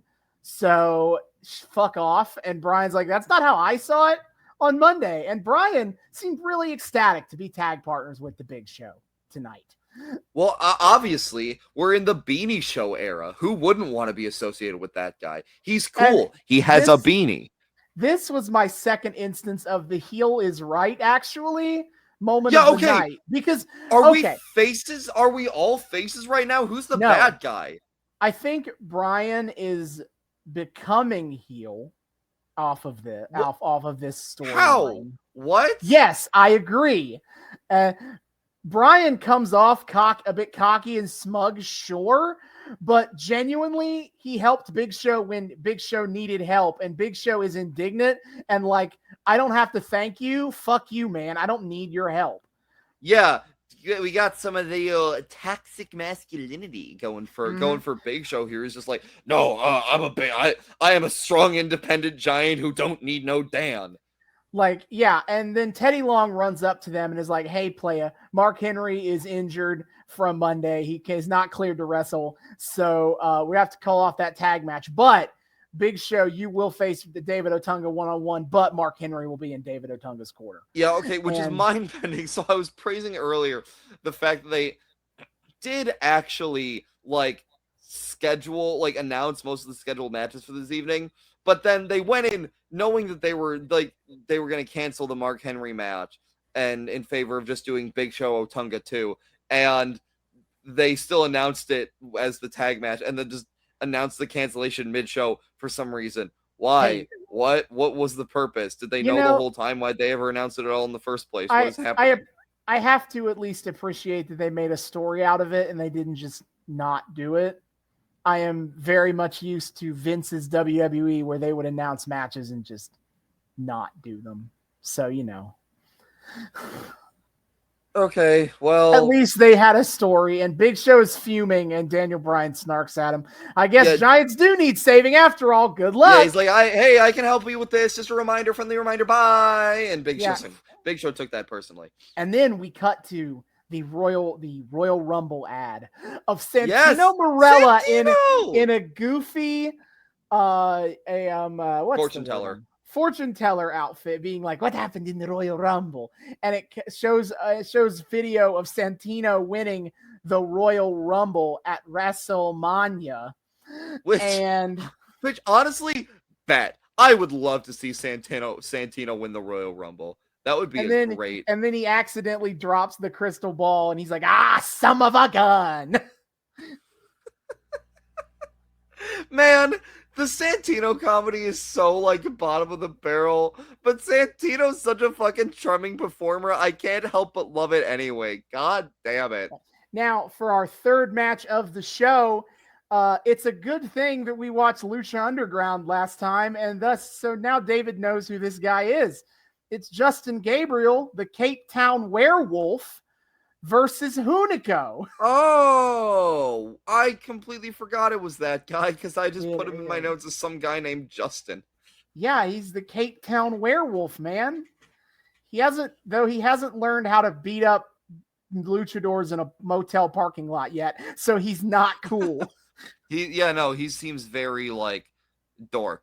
And then I wrote, all my friends know the low rider, was we get Hunico riding in on a low rider bike with his heavy Camacho. And commentary is very taken with the bike, to the point where Michael Cole's literally like, I plan on talking about this bike a lot during the match. My man is de facto burying the match that's about to happen by saying he's going to spend most of the commentary talking about this fucking lowrider bike. This match is about to happen is less important than a bicycle. Hey, fun fact. I want to give a little history of Hunico. Actually, this is fascinating. So, Hunico wrestled in Mexico as Mystico. However, CMLL owns the name Mystico. Even though he kind of allegedly had the name first, a different wrestler in CMLL took the name Mystico from him, and he had to change the name to something else. That wrestler, who was the new Mystico, would sign to WWE as Sin Cara. And Hunico then was brought into WWE as the replacement Sin Cara Negro, and then he became Hunico. And then when they fired the original Sin Cara, Hunico took up the Sin Cara gimmick the rest of his time in WWE. What the fuck? Crazy. Wait, that's insane. That's wow. Okay, so wait. Okay, help me get this a little bit straight here. So, were Dark Sin Cara and Sin Cara were they different characters? Yeah. So it was basically like the original Sin Cara got injured. Of course. Yes. He did. He got injured a lot. And so they brought in Hunico to play the gimmick of Sin Cara, and they played it off as a storyline where it was revealed that he was an imposter Sin Cara, an evil Sin Cara. And so he changed his name to Sin Cara Negro and got like a black and red mask. And then they had feud. OG Sin Cara won, and then he went to be the Hunico gimmick. Wait, Sin Cara went to what? The OG Sin Cara came back, beat Sin Cara Negro, and then Sin Cara Negro stopped, and he became Hunico. Okay, but then did you also say then Sin Cara got fired, and then OG Sin Cara got fired, and Hunico took up the gimmick. And did they acknowledge that this was Hunico with the Sin Cara mask, or was it just this is still saying? They pretended it is the same guy, and fascinatingly, this is when they started letting Sin Cara do promos now, because the OG Sin Cara couldn't speak English. I talked about that before. Yep. Hunico obviously does, and so they're like, "Holy shit, Sin Cara can talk now," pretending it is the same person the entire time. He just learned. Oh no! Hey, he seems to be getting injured a lot less. That's interesting, isn't it? Or wait, crazy. Was Hunico just as fucked under the Sin Cara mask and the dumb fuck lights? A little bit. The Sin Cara mask might be cursed. Well, it's the fact that it's not only like the fact that it's a full face mask with a colored visor, but it's the fact they like fucking insisted on like having colored lights on during Sin Cara. It's like Sin Cara was just set up like the refusing to learn English thing is a dick move, but like everything else just feels like it was like he was set up to fail. Mm-hmm. But yes. So that is a fun little history of Hunico, and Sin Cara is a wild. And Camacho, he is not Mexican, by the way. He is Tongan. He is Tongaloa from New Japan. nowadays. He is brown enough for the be Mexican, so that's what we're gonna do. Brown enough counter. Ding. Again, 2 times today. Oh God. Yeah, so announcer 3 says that Hunico did a pre-tape, but he doesn't speak Spanish, implying that he won't be able to understand and what then Hunico talks entirely in English. In English. Mine is like an Orle Cabron. He cuts the entire promo in English, and I'm just like, fuck off, announcer 3. Yeah. Racist ass. So even though the announcers spend more time, Michael Cole specifically giving the entire history of lowrider bikes. Yeah, and Booker's like, Cole, you fucking nerd. How long did you spend Googling that last night? And Michael Cole's like, fuck you, man, I live in Texas. Michael Cole's like, fuck you, man, I have ADHD, and this is my special interest. Actually, you know what? Hunico is a high-flying boy. It was not fun to watch. It was kind of fun to watch. It was an all right match. The real problem is that Justin Gabriel gets absolutely squashed with basically no offense done. Yeah, it's so funny. This is another one. Like, they're talking on commentary. Michael Cole's like, yeah, Justin Gabriel really wants to crack your fave 5, Booker. And Booker's like, yeah, man, he's really close. And then he goes down like a bitch too. I'm so glad that they brought up the Booker T fave 5, because that was his number one announcing gimmick, was having people in his fave 5. Yeah. Are there any notable? I mean, just every week he would change people. It was really? based. I assume this was like most major baby faces were at one point part of the fave 5. Oh my God, that's so funny. Okay, I thought it was a lot more prestigious than that. No. Yeah, Booker's like, yeah, he's really close to my fave 5. Though and I Justin do always Gabriel goes bet and loses the match like a bitch. Yeah, though I also if I ever say my boy D Bry to refer to Daniel Bryan, I took that from Booker T, who that is what he called him on commentary.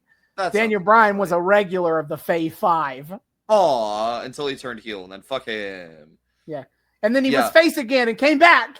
Yay! It's funny how that works. Complete jabronying of Justin Gabriel, and then after the match, Hunico flips Justin Gabriel onto Camacho's shoulders, and they do a double team move where Hunico does a neck breaker and Camacho does a Samoan drop. Really even sick when you're move. Because even if you're playing a fake Mexican, only Islanders can do the Samoan drop. Islanders do the Samoan drop, and nobody else does. They are legally obligated to in their contracts. You're a Samoan descent. You're doing the island drop, You're doing the baby. drop, baby. Yeah, yep. But that was actually a sick move. And then, so the Big Show versus David Otunga. Yes. Which fun fact about David Otunga for me is, okay, in WWE 12 in Universe mode, they had shockingly small amounts of pre-rendered tag teams. You kind of have to understand that this is like in modern WWE games, you kind of have to be like an NXT jobber to not make it into a WWE game. Yeah. But in 2012, it was like they had like 40 roster spots, and that's fucking it. So we got limited memory on this, baby. We gotta make it count. So basically, important wrestlers were left off the show. It had a pretty small roster. Not every wrestler that gets on TV regularly made it onto the games. So my point is, they didn't have a lot of pre-made tag teams in the game. One of them was David Otunga and Michael McGillicuddy from when they were both they were both part of the Nexus together. So in my head, I always associate like Michael McGillicuddy and David Otunga tag team fighting like the Road Warriors or some shit in universe mode in WWE 12. That's so bizarre. That is very fitting for the WWE games, but that's a weird combo, man. Mm-hmm. Yeah, and so to make clear, Michael McGillicuddy is the future Curtis Axel before he started going by that name. Oh, interesting. His career really went well too. Yeah, another XWF guy. Was he Curtis Axel next? No, he wasn't. No, that he was His dad, Mr. Perfect. His dad is Kurt Hennig. His dad is Kurt Hennig. Yep, that's what it was. So Michael Cole is for some reason manages to bring up the fact that he beat Lawler at WrestleMania. The fact that he will never let anyone forget about. He did, but you got to put a lot of asterisks and bullshit to that. Well, yeah. Shout out to the rare Triple H dub where he's like, "All right, Cole, you want to talk all this good shit? Get in the ring." Hell yeah. So Big Show basically beats the shit out of David Otunga because I can't emphasize this enough. This is the Big Show versus David Otunga. Big Show versus, and I cannot stress this enough, David Otunga. Highlight is Mark Henry yelling like, "Do what I told you to do." Yeah, David Otunga is clearly just Mark Henry's bitch here, which I don't know how you ended up in that situation, buddy. But Big Show signals for the choke slam. Mark Henry distracts him. David Otunga does a chop block to Big Show's knee and kind of takes over the match. But as what happened after Big Show throws David Otunga out of the ring. And so Mark Henry is teasing that he's going to get in the ring and interfere. Daniel Bryan pops up out of fucking nowhere, clocks Mark Henry in the back with the world title, and then he goads Mark Henry into following him backstage. Which I really need to emphasize, he does this not by like being like, "Yeah, come fight me." He holds up the belt and is like, "You want this? Come get it. Come get it. Come get it." Get it, boy. Mark Henry took either some stupid pills or has some dog DNA in him to be able to be tricked by that bullshit. But Mark Henry falls for that for some reason. Yeah, but then after that, Big Show pulls Otunga back in the ring. WMD for the win, which is his big knockout punch. And Josh Matthews makes sure that you understand that the term WMD means weapon of mass destruction. But yeah, the way I had it written was like this. Beanie Show's finisher is a punch. I mean, who's going to stop him? Booker's like, "That was so cool." Cole's like, "How dare you?" And Announcer 3 is like, "I'm also here." Yep. So then we get. I forget what Josh Matthews said, but like Booker's like basically putting over Show and Cole's being all Michael Cole about it, and Josh Matthews just gives the most like boilerplate outro to the match. It's like, yes, good job, buddy. You are also here. Yep. And then we get match number 5, our second Lucha Underground alumnus to be on this episode. Wait, what? Ezekiel Jackson. I mean, I guess you might know him better when he puts the eye patch on, I guess. That's Big Rick? Yes, it is. What? Ezekiel Jackson might be singing about domination now and doing the big flexi flex, but that's the future Big Rick. What the fuck? Okay, well now I feel like a dick because he's another guy I shed on for them being like, it's fine. He sucked total shit ass in WWE. He was only ever remotely good in Lucha Underground. Okay, yeah, because I was gonna say they come out and immediately like Ezekiel Jackson wants to get on track for his career in WWE. I'm sure that's gonna work out great for him. Versus Drew McIntyre. I note Lillian Garcia fucks up and says that Zeke is from South America, not South Africa. Okay. Which is where he is from. I was like, that's neat. Also, as David alluded to earlier, this is, in fact, as I wrote it, little baby pre-roids jobber ass Drew McIntyre. Yeah, no. See, here's what I'm saying is, have you ever seen clean-shaven Drew McIntyre and Nick Jackson in the same room? Because holy shit. I can see that. Like, literally, there were some points during this match, I'm like, wait, did Nick Jackson secretly tag it? It's one half of the Bucks here. I know they showed up sometimes in WWE as jobbers. And yeah, no, you're right about Ezekiel Jackson not being great when he's not Big Rick. Because, like, with no build-up or anything, this match felt like pretty much a nothing burger. Ezekiel Jackson really didn't help that. But also, like, man, goddamn, Drew showing off why he was such a star. Apparently, Drew was dubbed Vince's personal chosen one all right. around this era. Yeah, this was a good moment when we're talking about like setting up stuff for new viewers. But yes, when Drew McIntyre first debuted in like 2008, 2009, somewhere around that time, Vince McMahon personally called him like the next future star of this company, the chosen one. And he won the Intercontinental title. Things were going great, and now they're not. Yeah, no. Drew, Vince called Drew his personal chosen one, and Roman Reigns is like, I took that personally. Someday you'll get it right, Vince. You'll get it. So like it's part of the story here that like he had this huge weight of expectations being called the chosen one by the owner of the company, and now he's struggling to live up to it. For as much as they're trying to be like Drew's a fucking loser right now, his work says otherwise. Holy shit. Mm-hmm. He's just showing off why he's such a star. Has he always been that much of a natural? Yeah, I mean, he's always been at least this good. And then it was kind of a matter of him getting out of the WWE system that allowed him to like fully crystallize into his best self.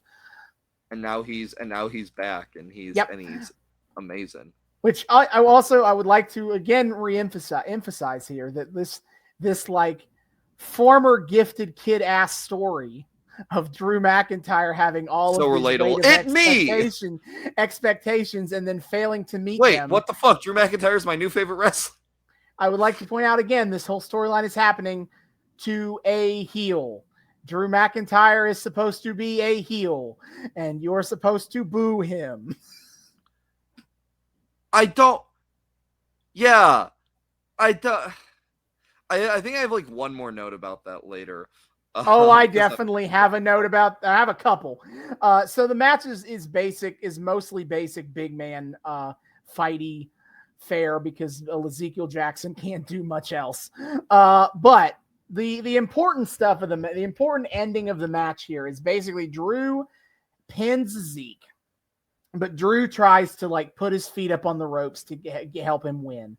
The ref sees him. He's like, "Hey, how dare you? That doesn't count." With that, like I've never seen a ref go like that. The ref was going hard on Drew for that, like to the point I was like, that seems a little excessive. Yeah, and so Drew is like, "What the hell, man?" And then Zeke rolls him up, grabs the tights, which is also an illegal thing to do. But the ref missed that one. Oops. Drew McIntyre is pinned and loses. Yeah, so Drew got dick done for cheating and then because of the wonk face heel alignments here, we get Booker T being the one to say, "Hey man, it's only cheating if you get caught. You got to do whatever you can to win." And Michael Cole is like, "This is a miscarriage of justice." Oh my, wait. Fuck, I hate when Michael Cole's right. Mm-hmm. Yeah. And then backstage, Drew McIntyre is bitching. Noted heel. This is a first. Noted heel Drew McIntyre backstage is rightfully complaining to Teddy Long that Ezekiel Jackson won by cheating. And Teddy Long is like, "I can't stand losers play, especially losers that make excuses." Yeah, wait. So there's I gotta interject two things before that. So before we cut backstage, we have a shot of like Sheamus walking down the hallway to gear up for an in-ring segment. Classic WWE hype moment, like filler hype segment is guys walking down the hallway. I'm still not entirely sure how I feel about Sheamus being called the Great White, and its commentary calls him the only Irish-born champion in WWE history, and somewhere Becky Lynch is going bad. You think that's gonna hold, huh? Yeah, Becky Lynch saw that and is like, "I must go. My planet needs me." And then we also got Smackdown self-masturbation fact number 2, which is that WWE programming airs in 145 companies in 30 languages. And yeah, okay, that's actually pretty cool. Moving on. Carry on. I don't even Yeah, talk now, about right now yeah. So yeah, masturbatory Drew's statements. rightfully being like, I totally got screwed out there, and Teddy's like, get good, scrub. And I wrote a note of like, is Drew a heel right now? Is Teddy a heel right now? What is happening? Where's the morality? No, Drew McIntyre, you're supposed to like laugh at Drew McIntyre's misery here. You are not supposed to sympathize with him, even though as a new viewer, I definitely do. Yeah, that's a point away from like the first time viewer, because Drew McIntyre definitely seems like the face here. He seems rightfully put out. Like he tried to cheat, sure, but like, yeah. And but now we're here for the Sheamus in-ring segment, and man, this really struck me while watching. He's so over, and Sheamus really should have been nothing but like this goofy, barely over mid-carder with a cross on his ass. But he he's one of the truly, I think, one of the greatest wrestling stars of all time. Somehow, I don't know how this silly little Irish man should. Like he's this over in 2011, and in the year of our Lord 2022 had easily a match that was a contender for best of the year. Like what? How? Whole dude is still going he strong. The guy? How is he the guy? I don't know, but it's great. So Sheamus like, I don't want to talk about the past. He wants to talk about the future, the Royal Rumble, 29 fellas flying over the top rope, all sorts of shenanigans going on. Yeah, Sheamus be like, I'm going to win that Royal Rumble, and Reader, he did that. He did, in fact, do that. To be fair, that is a correct prediction on his part. Yeah, so they're building the hype for Sheamus, future Royal Rumble winner. And then out comes a Hornswoggle, which we get the backstory that they did a Christmas Battle Royal, because sure, why not? Hornswoggle won the match and eliminated Sheamus. And Sheamus isn't salty at all. Now, Michael Cole suggests that Mike Hornswoggle should be taken to Times Square to go be the ball.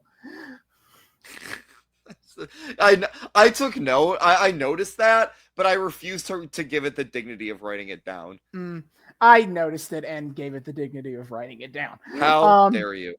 So Sheamus is like, are you in the Royal Rumble, Hornswoggle? And Hornswoggle's like, yeah. And he's like, I'm sad to hear that. And then Sheamus gets down on his knees and he talks to Hornswoggle face to face. And he's like, I know you can talk, fella. Who do you think is going to win the Royal Rumble? And Hornswoggle grabs the mic. He's like, Hornswoggle, Hornswoggle, Hornswoggle, Hornswoggle, Hornswoggle, Hornswoggle. And then Sheamus quotes his great old uncle from 1847 or something.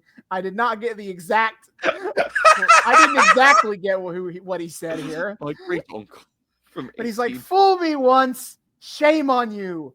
Fool me twice, you're begging for a kick up the arse. Yeah, and Hornswoggle looks all worried, but they do exchange like a pleasant handshake, and like, man, rip in peace to the days of like super affable Sheamus. That is not his persona these days. But then, I'm just one man. Oh, I'm the one man band. Yeah, some motherfucker named Heath Slater is here too. Okay. Absolutely, he is the one man Southern rock band. Oh, I'm sure that's a great. The future founder of 3MB. He should take that shit. Yeah. Oh, wait, what? Yeah, him, Jinder, and Drew McIntyre. 3MB in the future. Wait, are they the guys that wear jeans? Yes, they dress like 80s glam rockers. For some reason, I thought that was Jericho. I mean, he would do that. Yeah, he would. I don't know. Anyway.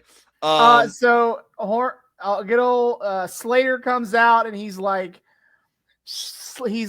you Hornswoggle only won the Christmas Battle Royal because Sheamus didn't want to squash a leprechaun. But the one-man Southern rock band doesn't have that problem. He's also really salty that people like Sheamus's hair better than his. Oh, yeah, I forgot. He claims to be the best redhead in WWE. Which, get good scrub, find a better hair care routine, and stop whining about it. All right. So Sheamus is like, you're Southern Rock. I like Southern. I got no problem. Wait, no, I Rock. gotta get one more line from Heath Slater before we do this bit. Okay. Is Heath Slater says to Hornswoggle, "I liked you better when you didn't speak. Then again, I barely even liked you then, and honestly, that's a mood." That was funny. So Sheamus is like, yeah, Southern Rock. I got no problem with Southern Rock. Hey, you like Journey, right? Don't stop. Believe before you get to this, I have to just say, as like kind of a more wholesome note, the fact that like a consistent, as far as I can tell, throughout Sheamus's entire career, up until at the very least up through like when we went to that house show, if not up through modern day, is like his endless fascination with American pop culture. Because at the house show, he's like, when I was back in Ireland during the plague, a lot of movies about Detroit, Beverly Hills Cop, RoboCop, and here he's like, yeah, no, I appreciate you teaching me about this whole Southern rock thing, and yes, Journey, you see yourself as kind of a Journey guy. I am offended though, because Journey is not Southern rock; they are arena rock from California. Oh my god. The music nerd has come onto the podcast. But then don't worry, we get now for the worst line of this entire show. So I see you Sheamus more. Is like, I see you more as an R. Kelly guy. I believe I can fly. But I was okay. So no. Sheamus says an R. Kelly kind of guy, and I go, what the fuck did he just say? And then I had the terrible thought of, oh god, they're gonna make a trapped in the closet joke, aren't they? And honestly, they went with the least bad joke they could, which is I believe I could fly, which is not offensive, it's just lame. No, and I was like, no. No, that aged so badly. Man, that interview Heath Slater did was 60 minutes. It was really uncomfy. Yeah, so the I believe I can fly thing, the punchline is he tosses Heath Slater over the top rope and out of the ring. Big cheer. We cut to commercial, and we cut back to commercial to find out that during the commercial break, Teddy just fucking commissioned a Sheamus Slater match for this slot. Mm-hmm. I do want to point out the Sheamus Heath Slater thing having one of WWE's favorite Royal Rumble tropes. The Royal Rumble match is about to happen, so you know what you need to do is we need to have wrestlers suddenly start throwing each other out of the ring, so the announcers can be like, oh, if that was the Royal Rumble match, he would be eliminated. Is building momentum. That's even fucking stupider than building momentum. Yeah, WWE loves to do that. They love to have wrestlers just randomly throw each other out of the ring so they can be like, oh, it's a good thing this isn't the Rumble match. Yeah, no. Also, when talking about the Rumble is something I didn't know is that apparently like winning the Rumble can get you a challenge for any belt at WrestleMania. Yeah. I assumed it was. No, in this point in time where there are 2 world titles, you can challenge for whichever one you want.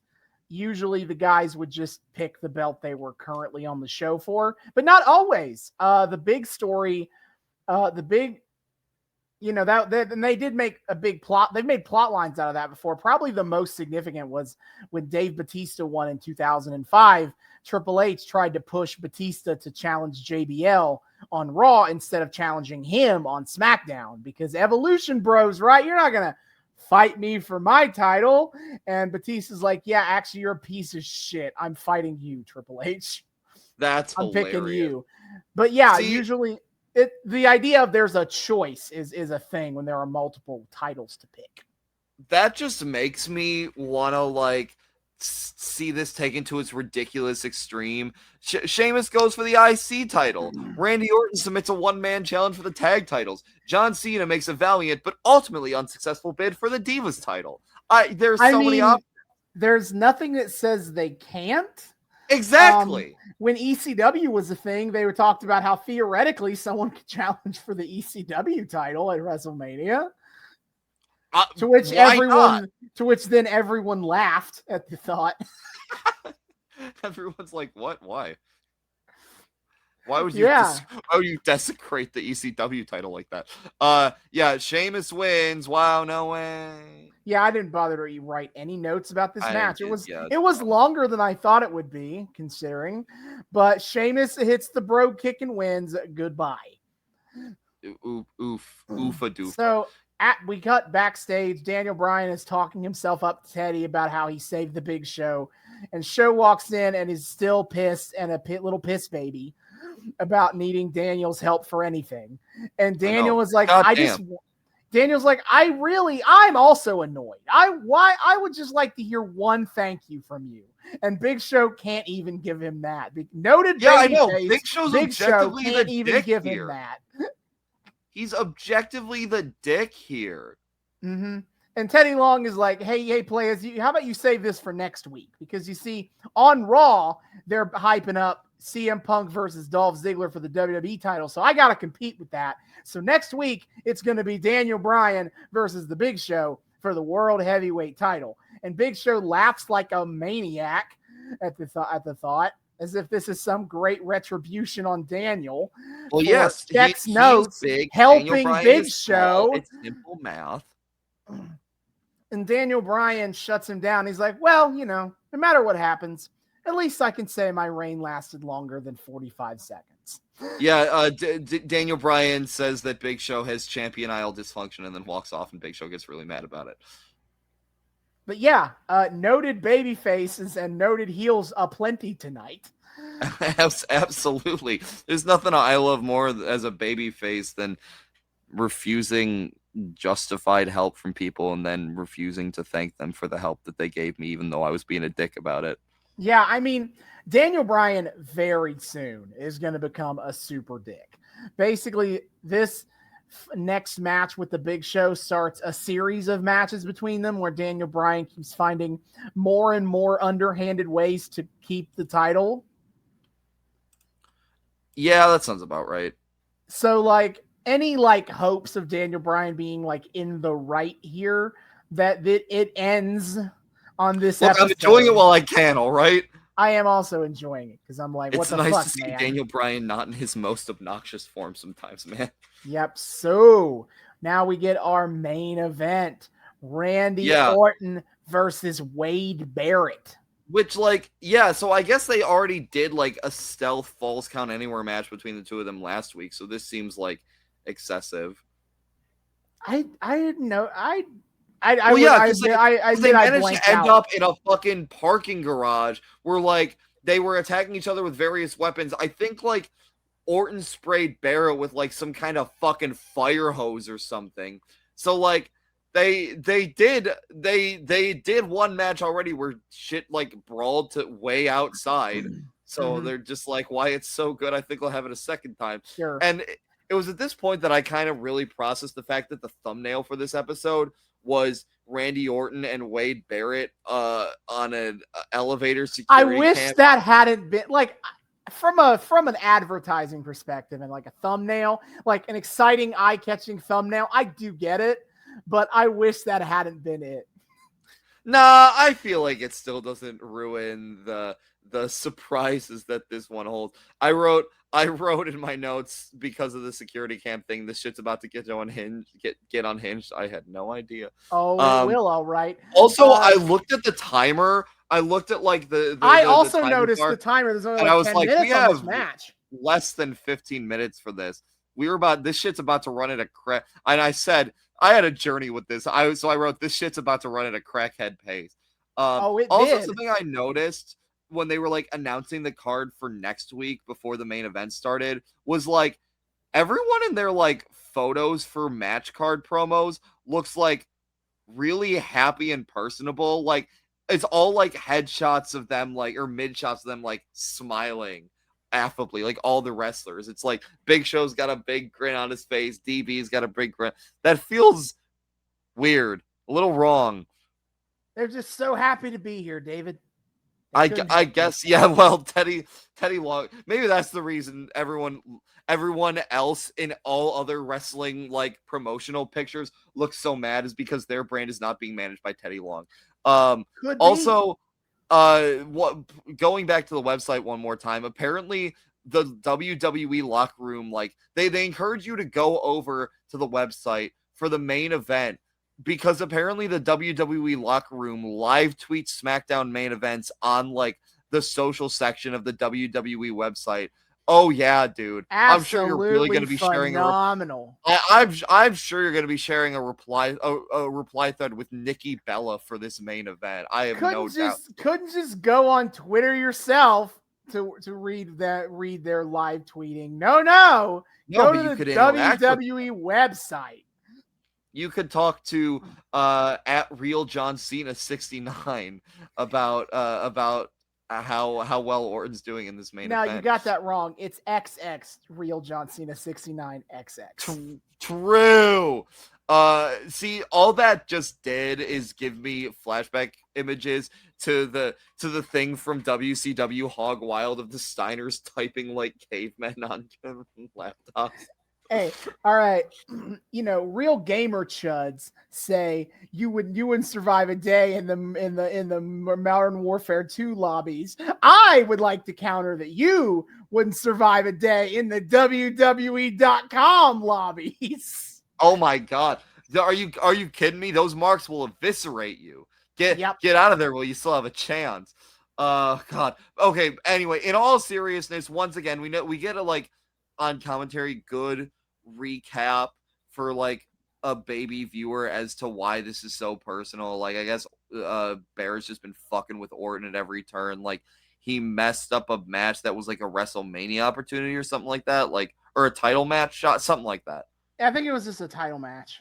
It was cost Orton a title shot. Yeah, it was something like that. So like Barrett and Orton there's been bad blood a brewing. They've been kind of dicking on each other. Nobody likes each other. Booker says multiple times, it makes sure to emphasize there's no love lost between the two of them.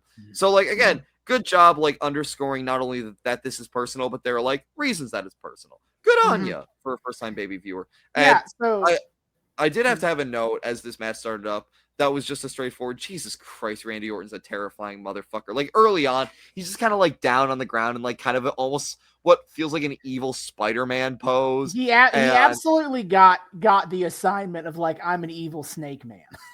Yeah, he feels very much like an actual evil snake man. He is legitimately terrifying. Randy Orton, as much as I'll like, make fun of any wrestler, he accomplishes his he scares me. Yep.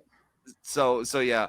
So the match starts off and they're just kind of, it's typical like big heat feud match where they're just pummeling each other. Yeah, they're not a lot of technical wrestling going on here. They're just here to fight each other. It's just fighting. Extremely early in the match, they go out to the outside. Randy Orton throws Wade Barrett into the steps, and then he gets on the steps and curb stomps Wade Barrett's head into the steps. That was so fucking brutal, dude. Steps-based offense is some of the most unhinged shit in any wrestling match. It was crazy. Then he goes for the RKO, and Barrett pushes him into the ring. Yeah, they really emphasize the fact that Barrett apparently is like god tier at reading at scouting the RKO and just countering it, which I guess no one else has been able to ever accomplish before ever.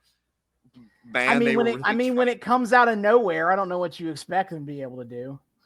You gotta expect the unexpected, Austin. And by the unexpected, I mean Randy Orton RKOing you every chance he gets. Yeah. So when they get back into the ring after, and I can't help but notice once again on the timer that we have now 8 minutes left to get into that elevator. TikTok.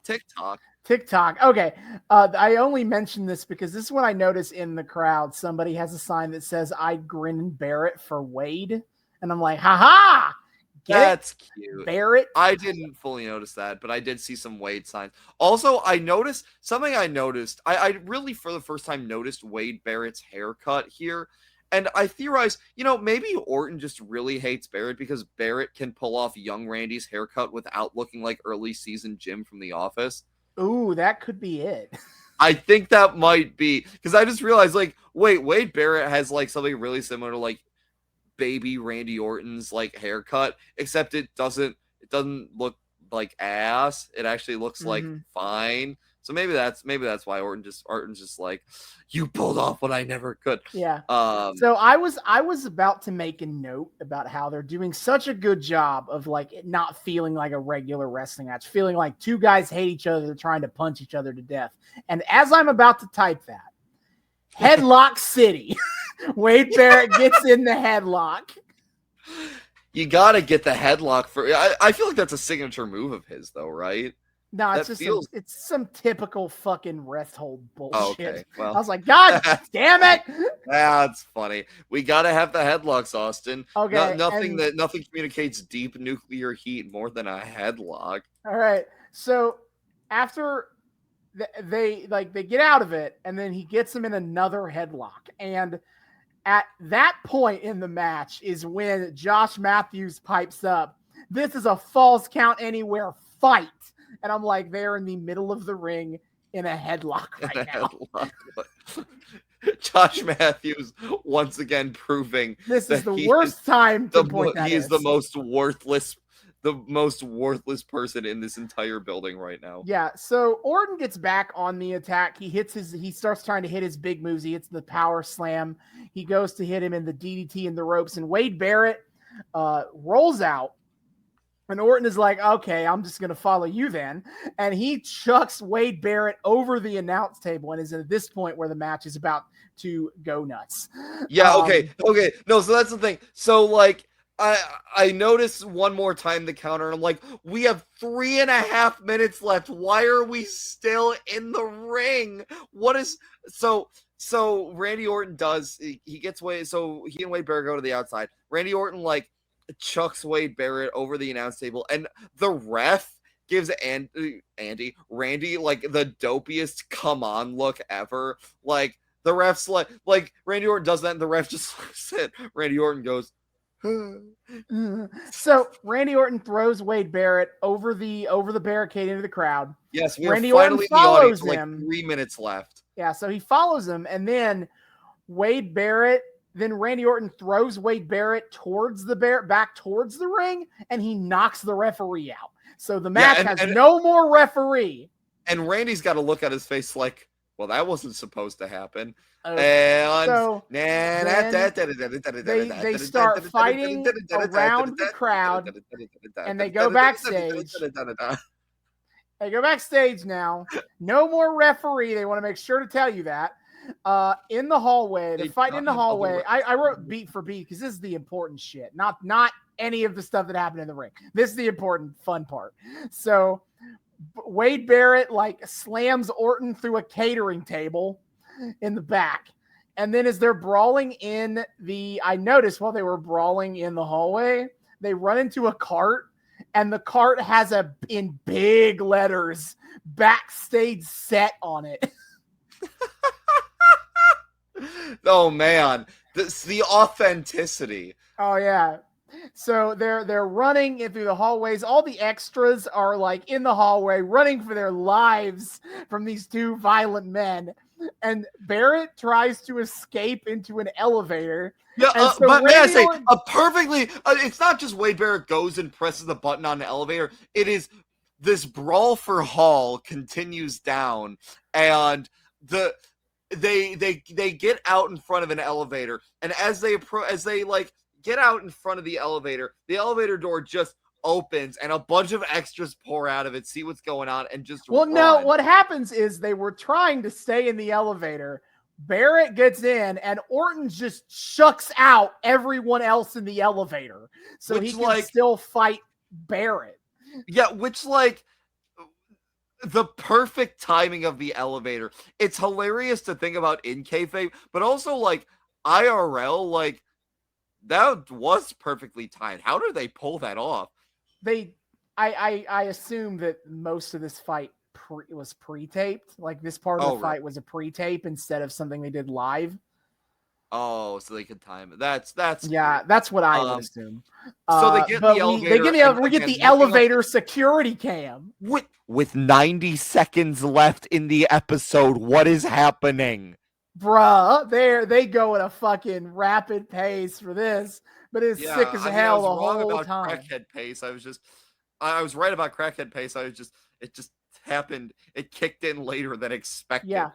Right, so they get in the elevator. They fight in the elevator. They get off the elevator. So goofy. Continuing, oh my god! Because we're seeing them over elevator security cam footage, so they're just fighting inside this elevator.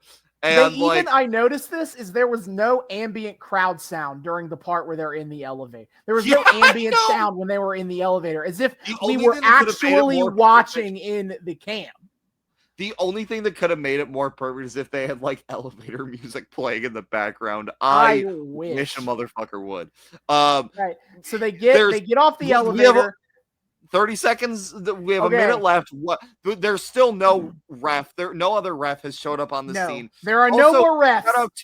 Shout out. There are no more refs. They've all left the building. Also, shout out to like in kayfabe the poor cameraman having to scramble all the fuck around the backstage of this. That makes this ending really work for me, to be honest. Is okay. So they go through a door to a stairwell. The cameraman is significantly far behind them, so he's running up to the door. See, no. The cameraman like the cameraman's like catching up to them, sure, but like he gets to the door, sees them through it, and then just holds at the door for 10 seconds. He does not open that door. Because that was a rule of cool shot, man. Seeing the fight through the door window was cool as fuck. No, there was less than a minute. There's less than a minute left in this episode. There's like 20 seconds. Open the goddamn door, and then the ref opens the door. He just missed what happened here. As what happened is Wade Barrett threw Orton down the stairs, and he is dead.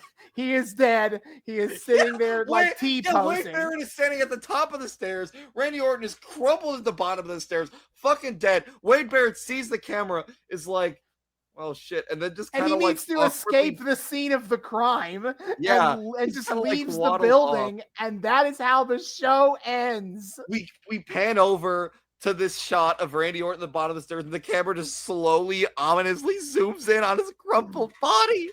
What the fuck just happened? What was that?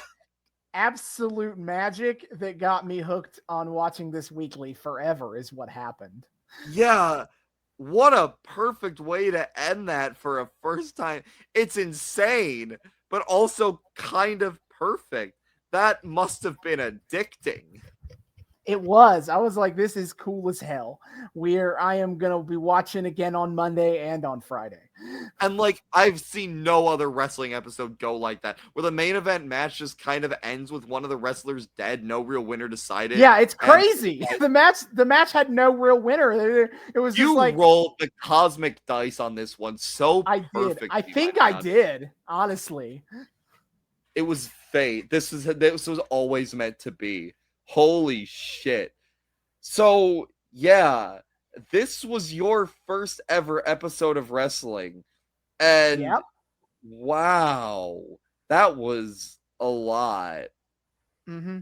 So you remember nothing from it other than getting hooked? Not really. I mean, I remember like the Drew McIntyre story, and I remember like Daniel Bryan and Big Show, but like I couldn't have told you specifically what happened on this episode, except for the elevator and the stairwell fight. And that's what did it for you, is like just the absolute insanity in the last 3 minutes of this episode. Yes. Wow. And that's why we're here, folks. We are. That is why we are here. Is I then started watching full time, watching off the DVR week to week, and eventually I started pirating the pay-per-views. And then, I've watched WWE in so many ways. I've watched like the Hulu cuts. I've watched, off the WWE Network, and then with Peacock. I've done plenty of piracy of the weekly shows in my day. Oh, yo, oh. But yeah, it all started here of one Friday night in late December. And how do you feel about a journey that started with Randy Orton dead at the bottom of a staircase and led to 100 episodes of a podcast all about wrestling? Wouldn't have it any other way in my book. Yeah, I mean, so, and I really do need to emphasize, this is like, even for the Randy Orton, even outside of the Randy Orton Wade Barrett stuff, this is a really like noob friendly episode. They really were. Like the stuff with like Booker just kind of like sneaking in the info on how heel commentators work to like all the really pretty decent explanations that commentary gives as to like a lot of the stuff going on. Like the like recaps that are helpful and thorough but non-intrusive. So many promos of guys doing that old comic book thing of like explaining their backstory relationship in dialogue as if that's a natural thing to do. Yeah, and even the like little picture-in-picture pre-tapes, those are like perfect little bite-sized ways to just give you some basic essential character info about a wrestler that's about to be coming up. Like, this is a really well-constructed episode for someone's first time. This is far from the greatest episode of wrestling I've ever watched. Mm-hmm. But, like, I can't deny this makes perfect sense as, like, a jumping-on point. It blows my mind almost, the luck the luck of the draw with you, like, choosing this episode of all episodes as your first ever. Like, you missed the Raw that week and then stumbled upon the perfect, like, true opener. That's so just give us a broad, since we're in like commemoration mode, how has this evolved for you between Randy Orton dead at the bottom of the stairs and 100 episodes of a podcast? Where are we at? Knockout.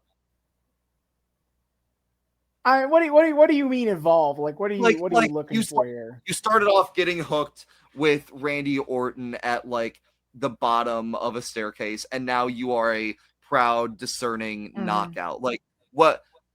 I don't know. It's like, what is in a Spark Notes, like what has like the journey of your fandom up till now been like?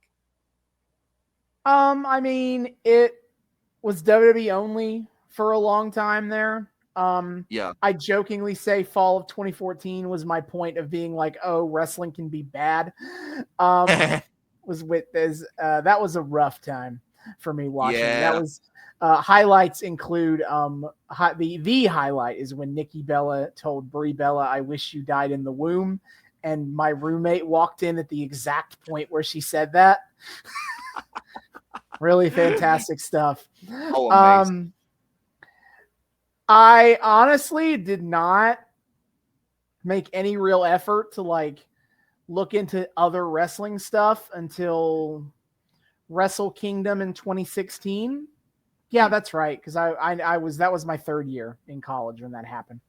And then WWE, I just started slowly kind of falling off on as time went on. And you know, I'd had like periods where I'm like, I'm going to really try to get into Impact. And that didn't last. Oof. Always something. And then it didn't take me long to get on the message boards, by the way. I was an old school. I absolutely had spent quite a bit of time on the Game Facts wrestling forum. I'm pretty sure Game Facts is just your natural habitat alongside TV tropes.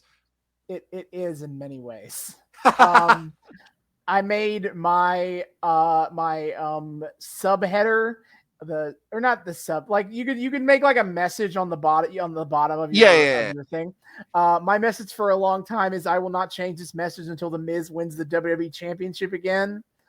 Because I was the biggest Miz mark to start my WWE career And Fandom? you never changed that message, did you? No, I didn't. I should It's have. funny. I because actually just a few weeks ago was looking up because I was curious if Miz ever like won the gold, and it's like, yeah, he did that once, and then like never again. I went on. I was off the. By the time Miz won the WWE title again, I was no longer on the GameFAQs boards. I was purely on Reddit, so Ooh. could not jump in there with that.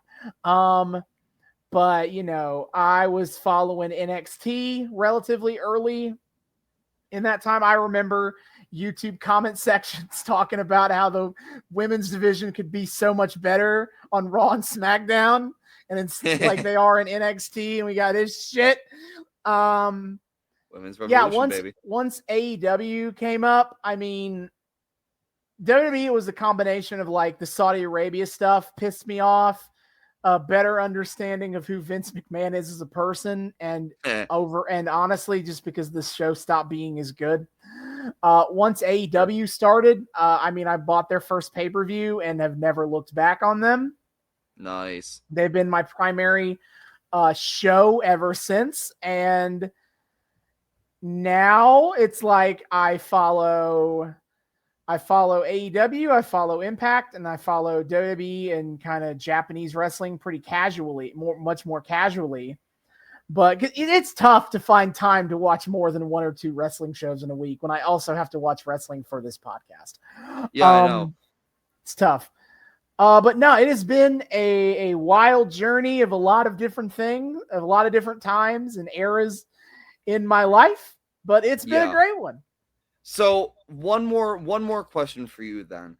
I won't ask you what it was that brought you into wrestling that keeps you coming back, because I feel like after all this time I've gotten a good understanding of that for you and just broadly, because yeah, I mean, there's a lot to love about the art form. What I will ask you instead, is what compelled you to start messaging me about this stuff. Okay, that was really because I don't know what probably was what specifically would my initial thought have been, but it's one of those things where like I have never had anyone to really talk wrestling with before you. Like as I kind of mentioned in the front half, like I would have people who would like humor me at best. They'd be like, that's good for you that you like this. So it was probably just I probably just had like a moment of being like, I just really want to talk about wrestling right now. I know like when Kofi Kingston won the WWE Championship, for example, I was like, I got to tell someone the entire story. Because it's so remember good. You talking to me about Kofi and the New Day. I did that. I remember I ranted about Becky Lynch's heel turn. That was a stupid heel turn in 2018. I remember that. So that's probably what that was. I was probably like, I just kind of like felt comfortable enough. You seemed receptive enough to me rambling about wrestling. So I was like, I'm going to keep doing that. And I mean, I feel like our whole friendship was built on like special interest rambling. So I was like, yeah, sure. Why not? I can listen to this. And then, so I guess I get to tell my half of how this podcast came into being of Austin just kind of started messaging me about wrestling stuff. I remember little things. I remember you talking to me about like Kofi Kingston, the New Day, specifically because you like talked about it in relation to your Bootios shirt that I remembered you wearing. I love that. And I was like, that's really funny. No, the Bootios shirt, iconic. I love that shirt with all my heart. And I was like, okay. And you just kind of you talked about a lot of stuff. I remember you ranting at one point about like people doing like alcoholism angles and how distasteful you found that, which fucking true. I do find that very distasteful. They are fuck those. But like you just kept kind of like detailing all this stuff, and I was just slowly like, this is so weird, but it also sounds like funny weird and also maybe sometimes a little cool. I didn't really know. That's a good estimation of wrestling. Yeah. Like I was like, no, this seems kind of like unhinged in a fun way. and I didn't really know anything about wrestling at that point. I had conceived of like, you know, it's pre-scripted thanks to Austin like talking about it, and I knew what the basic aesthetic that I'd absorbed from cultural osmosis, but that was about it. I'd probably heard the name of I knew who John Cena was. I'd like heard the name of the Undertaker before. I obviously vaguely knew who Hulk Hogan was. And Randy Savage, but you know, like, so the biggest names produced by like the art form, sure, but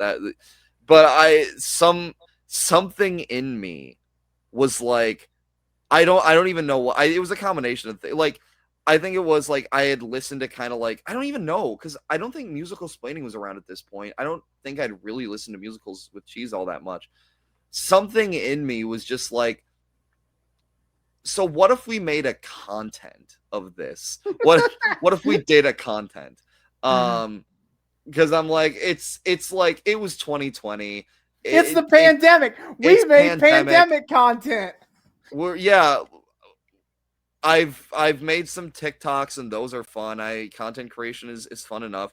So why not give this a go? And I brought the idea to Austin, and I'll be honest, when I brought this idea to you, I didn't envision becoming a full wrestling fan. I fully expected this podcast to be a thing that we did casually, just sometimes when we were feeling, because, you know, sometimes you and I would like try to stream and stuff, and like we'd be the only ones to watch each other's streams. So I was like, you know, we can just be an extension of that. We can do it casually, and like I was just like, you know, I'll kind of humor.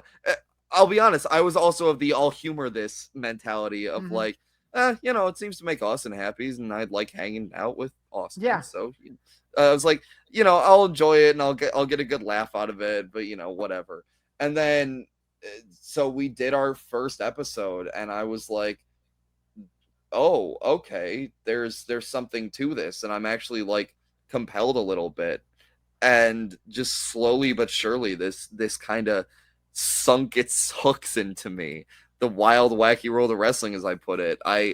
This thing that I fully expected to just be casually amused by has now become one of my favorite things in like the world. And it's a curse. Yeah, but like it's so wild of just like the journey from there to here of like, I joked, I did a bit of this in the front half, but like, you know, me starting off in the first episode of like, oh man, this is like, I like relating to it through like what I know of like, oh, this reads like Shakespeare.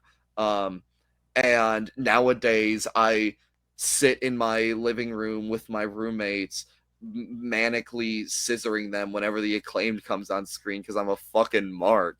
Like, I'm so happy that. I mean, I feel like Shakespeare would absolutely have appreciated "Scissor Me Daddy Ass." Oh, without a doubt. I still want to I could make such good like Shakespearean wrestling, man. Let me tell you. I want to find a Shakespeare play that I can adapt to like have a wrestling aesthetic painted over it. I think that would be awesome. I'm not sure which one yet, but I'm sure somewhere in there. But no, seriously. Like I am so happy that you decided to just randomly start like messaging me about wrestling shit, just info dumping, and that it just kind of wore me down to be like, yeah, all right, fine, let's see what this weird shit is all about.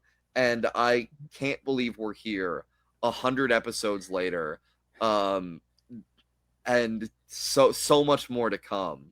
This is truly one of the greatest things that has ever happened to me, and I am so happy to be able to share it with you. Now, this is the highlight of my week most weeks, and I cannot believe I'm still doing this.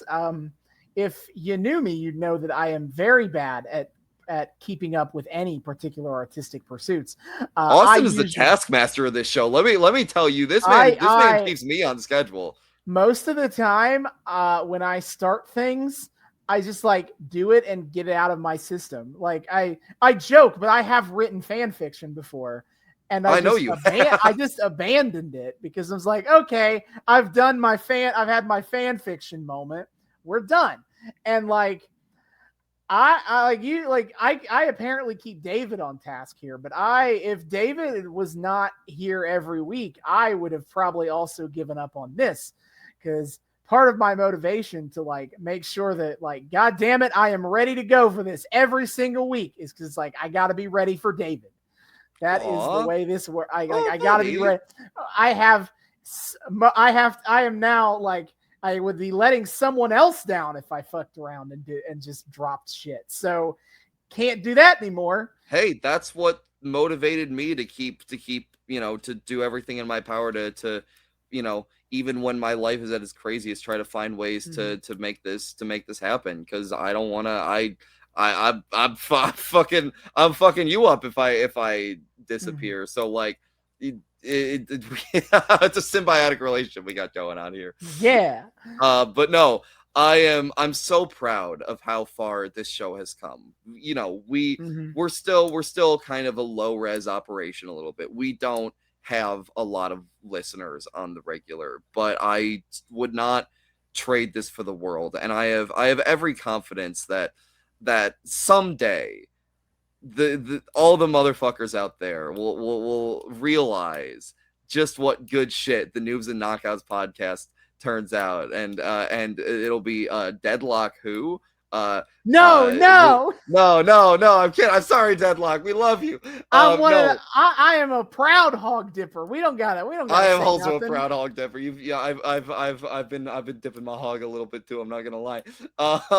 No, but like we've come so far. Our content gets better and better with each time. And this is only the tip of the iceberg. We have so much more to go, onward and upward. This show is only getting better from here. Stay tuned, folks, because each time we get a little bit better, this show gets a little bit better, and every time we find another reason to love wrestling, hate wrestling, discourse about wrestling, and no matter what, we find reasons to laugh, to joke, to enjoy ourselves, and to share it amongst two good friends and with all of you. Mm-hmm. Couldn't have said it better. You're better at these big, long speeches than me. That's what you have me for, buddy. So that is it for this episode. Next time on the Noobs and Knockouts podcast, episode 101, a new chapter. And what a hot start we're going to have to the next 100 episodes of this show, because it is time for the culmination of the Dominic Mysterio custody battle. Yes! It is time for SummerSlam 2005. Oh my God, I am so excited. But it's so perfect as like 101 too, because this is something that I have been waiting for since so early on, and we are here at the culmination, the promised land, if you will. I can't overstate how excited I am for the conclusion of the Dominic Mysterio arc, because holy shit, it's everything I dreamed it would be and more, and we still have one more absolute banger to crank out before it's all done. God damn. Yep. But that is for next time. Until then, David, hit our plugs. Yes, sir, my dear friends. Thank you so much for tuning in for the special 100th episode of the Noobs and Knockouts podcast. It is an absolute honor to have you all here listening to us. Returning listeners, viewers, what have you, thank you, especially from the bottom of our hearts this time around, for being here. It's so delightful. You know the drill. Thank you for once again welcoming us back into your eardrums, your eyeballs, whatever it is you use to consume our content. We're just so happy to have you here. New people, thank you so much for joining us. We here at the Noobs and Knockouts podcast like to think we are friendly to both noobs and knockouts alike. So whether you're brand new to the wild, wacky world of wrestling, or you're a veteran of all the weird bullshit, either way, we hope you feel welcome here. We hope you've had a great time here. We hope you continue to want to have a great time with us week after week, and I will tell you exactly how you can do that. You can find us on 4 major platforms. First of all, you can find us on YouTube. We are the Noobs and Knockouts Podcast on YouTube. Hit subscribe, ring that bell, and make sure it turns a nice little solid color so you get notifications every single time we drop a brand new episode. Give us that sweet, sweet engagement. Check out all of our playlists that Austin has been kind enough to organize, every single arc that we follow, so you can take something all the way down without having to skip around a whole bunch. It's great. You can see our pretty little faces and all of the secret little visual gags. You can see my epic drip for the 100th episode, of course. It's just a great time. Noobs and Knockouts Podcast over on YouTube. But of course, if you're a fan of the audio-only experience, we respect that as well. You can find us on a few of the best places to find your podcast, which would be Spotify, Google, and Apple Podcasts. Come give us a listen. Come download us. Maybe drop us a nice little 5-star rating and a sweet little review. It's like, hey, these guys are pretty cool. Maybe more people should be listening to them. I don't know. I'm just saying, give us a listen and some of that engagement if you're so inclined. Please and thank you. It helps out the show so much. Noobs and Knockouts Podcast on Spotify, on Google, and on Apple Podcasts. But of course, if you want to get in contact with us, we have some options for that too. You can find us first and foremost on our Twitter. We are also the Noobs and Knockouts Podcast on Twitter at Noobs and Knocks Pod. We it's a good time over there. We post memes. We engage in discourse. We put up a post every single time we drop a brand new episode, so you guys always know what the hell's going on. Of course, the highlight of our Twitter is weekly wrestling live tweeting every Wednesday night at 8 p.m.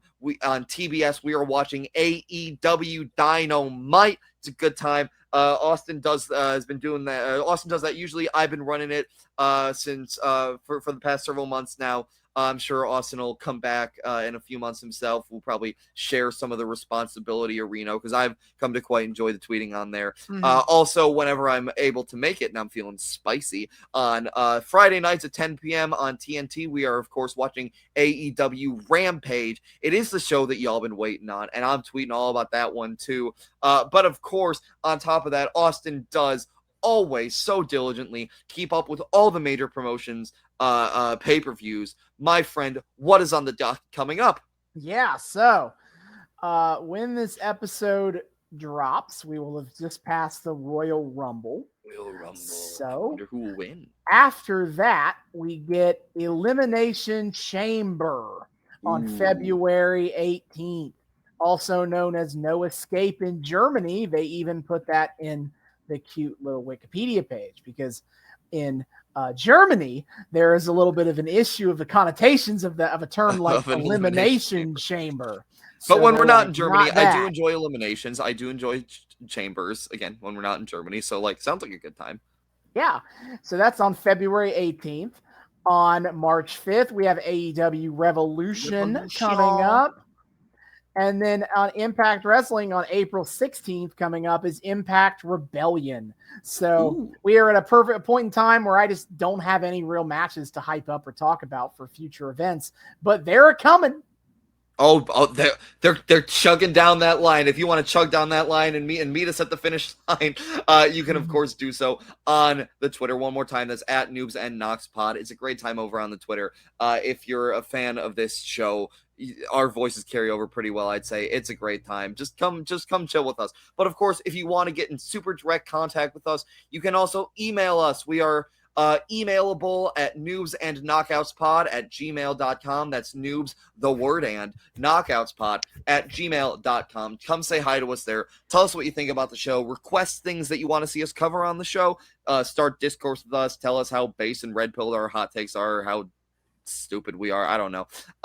Just tell us, just come say hi. We love people saying hi. We would love to say hi back. Noobs and knockoutspod@gmail.com. And of course, finally, if you're so inclined to financially support the show, you can find us over on Patreon. We are also the Noobs and Knockouts Podcast on Patreon. The link for that is in the Twitter. Noobs and Knockouts Podcast on Patreon. $1 a month gets you early access to episodes and a shout out at the end of each episode. Shout out to the sugar daddy, Kyle Smith, for his contribution. Friend of the show. Thank you so much, buddy. Enjoy your perks. If you want to enjoy your perks alongside our boy Kyle, you know what to do. Drop us that sweet little $1 a single bonerino, folks, on the Patreon. Noobs and Knockouts Podcast. Link is in the Twitter. See you all next time. Hasta luego.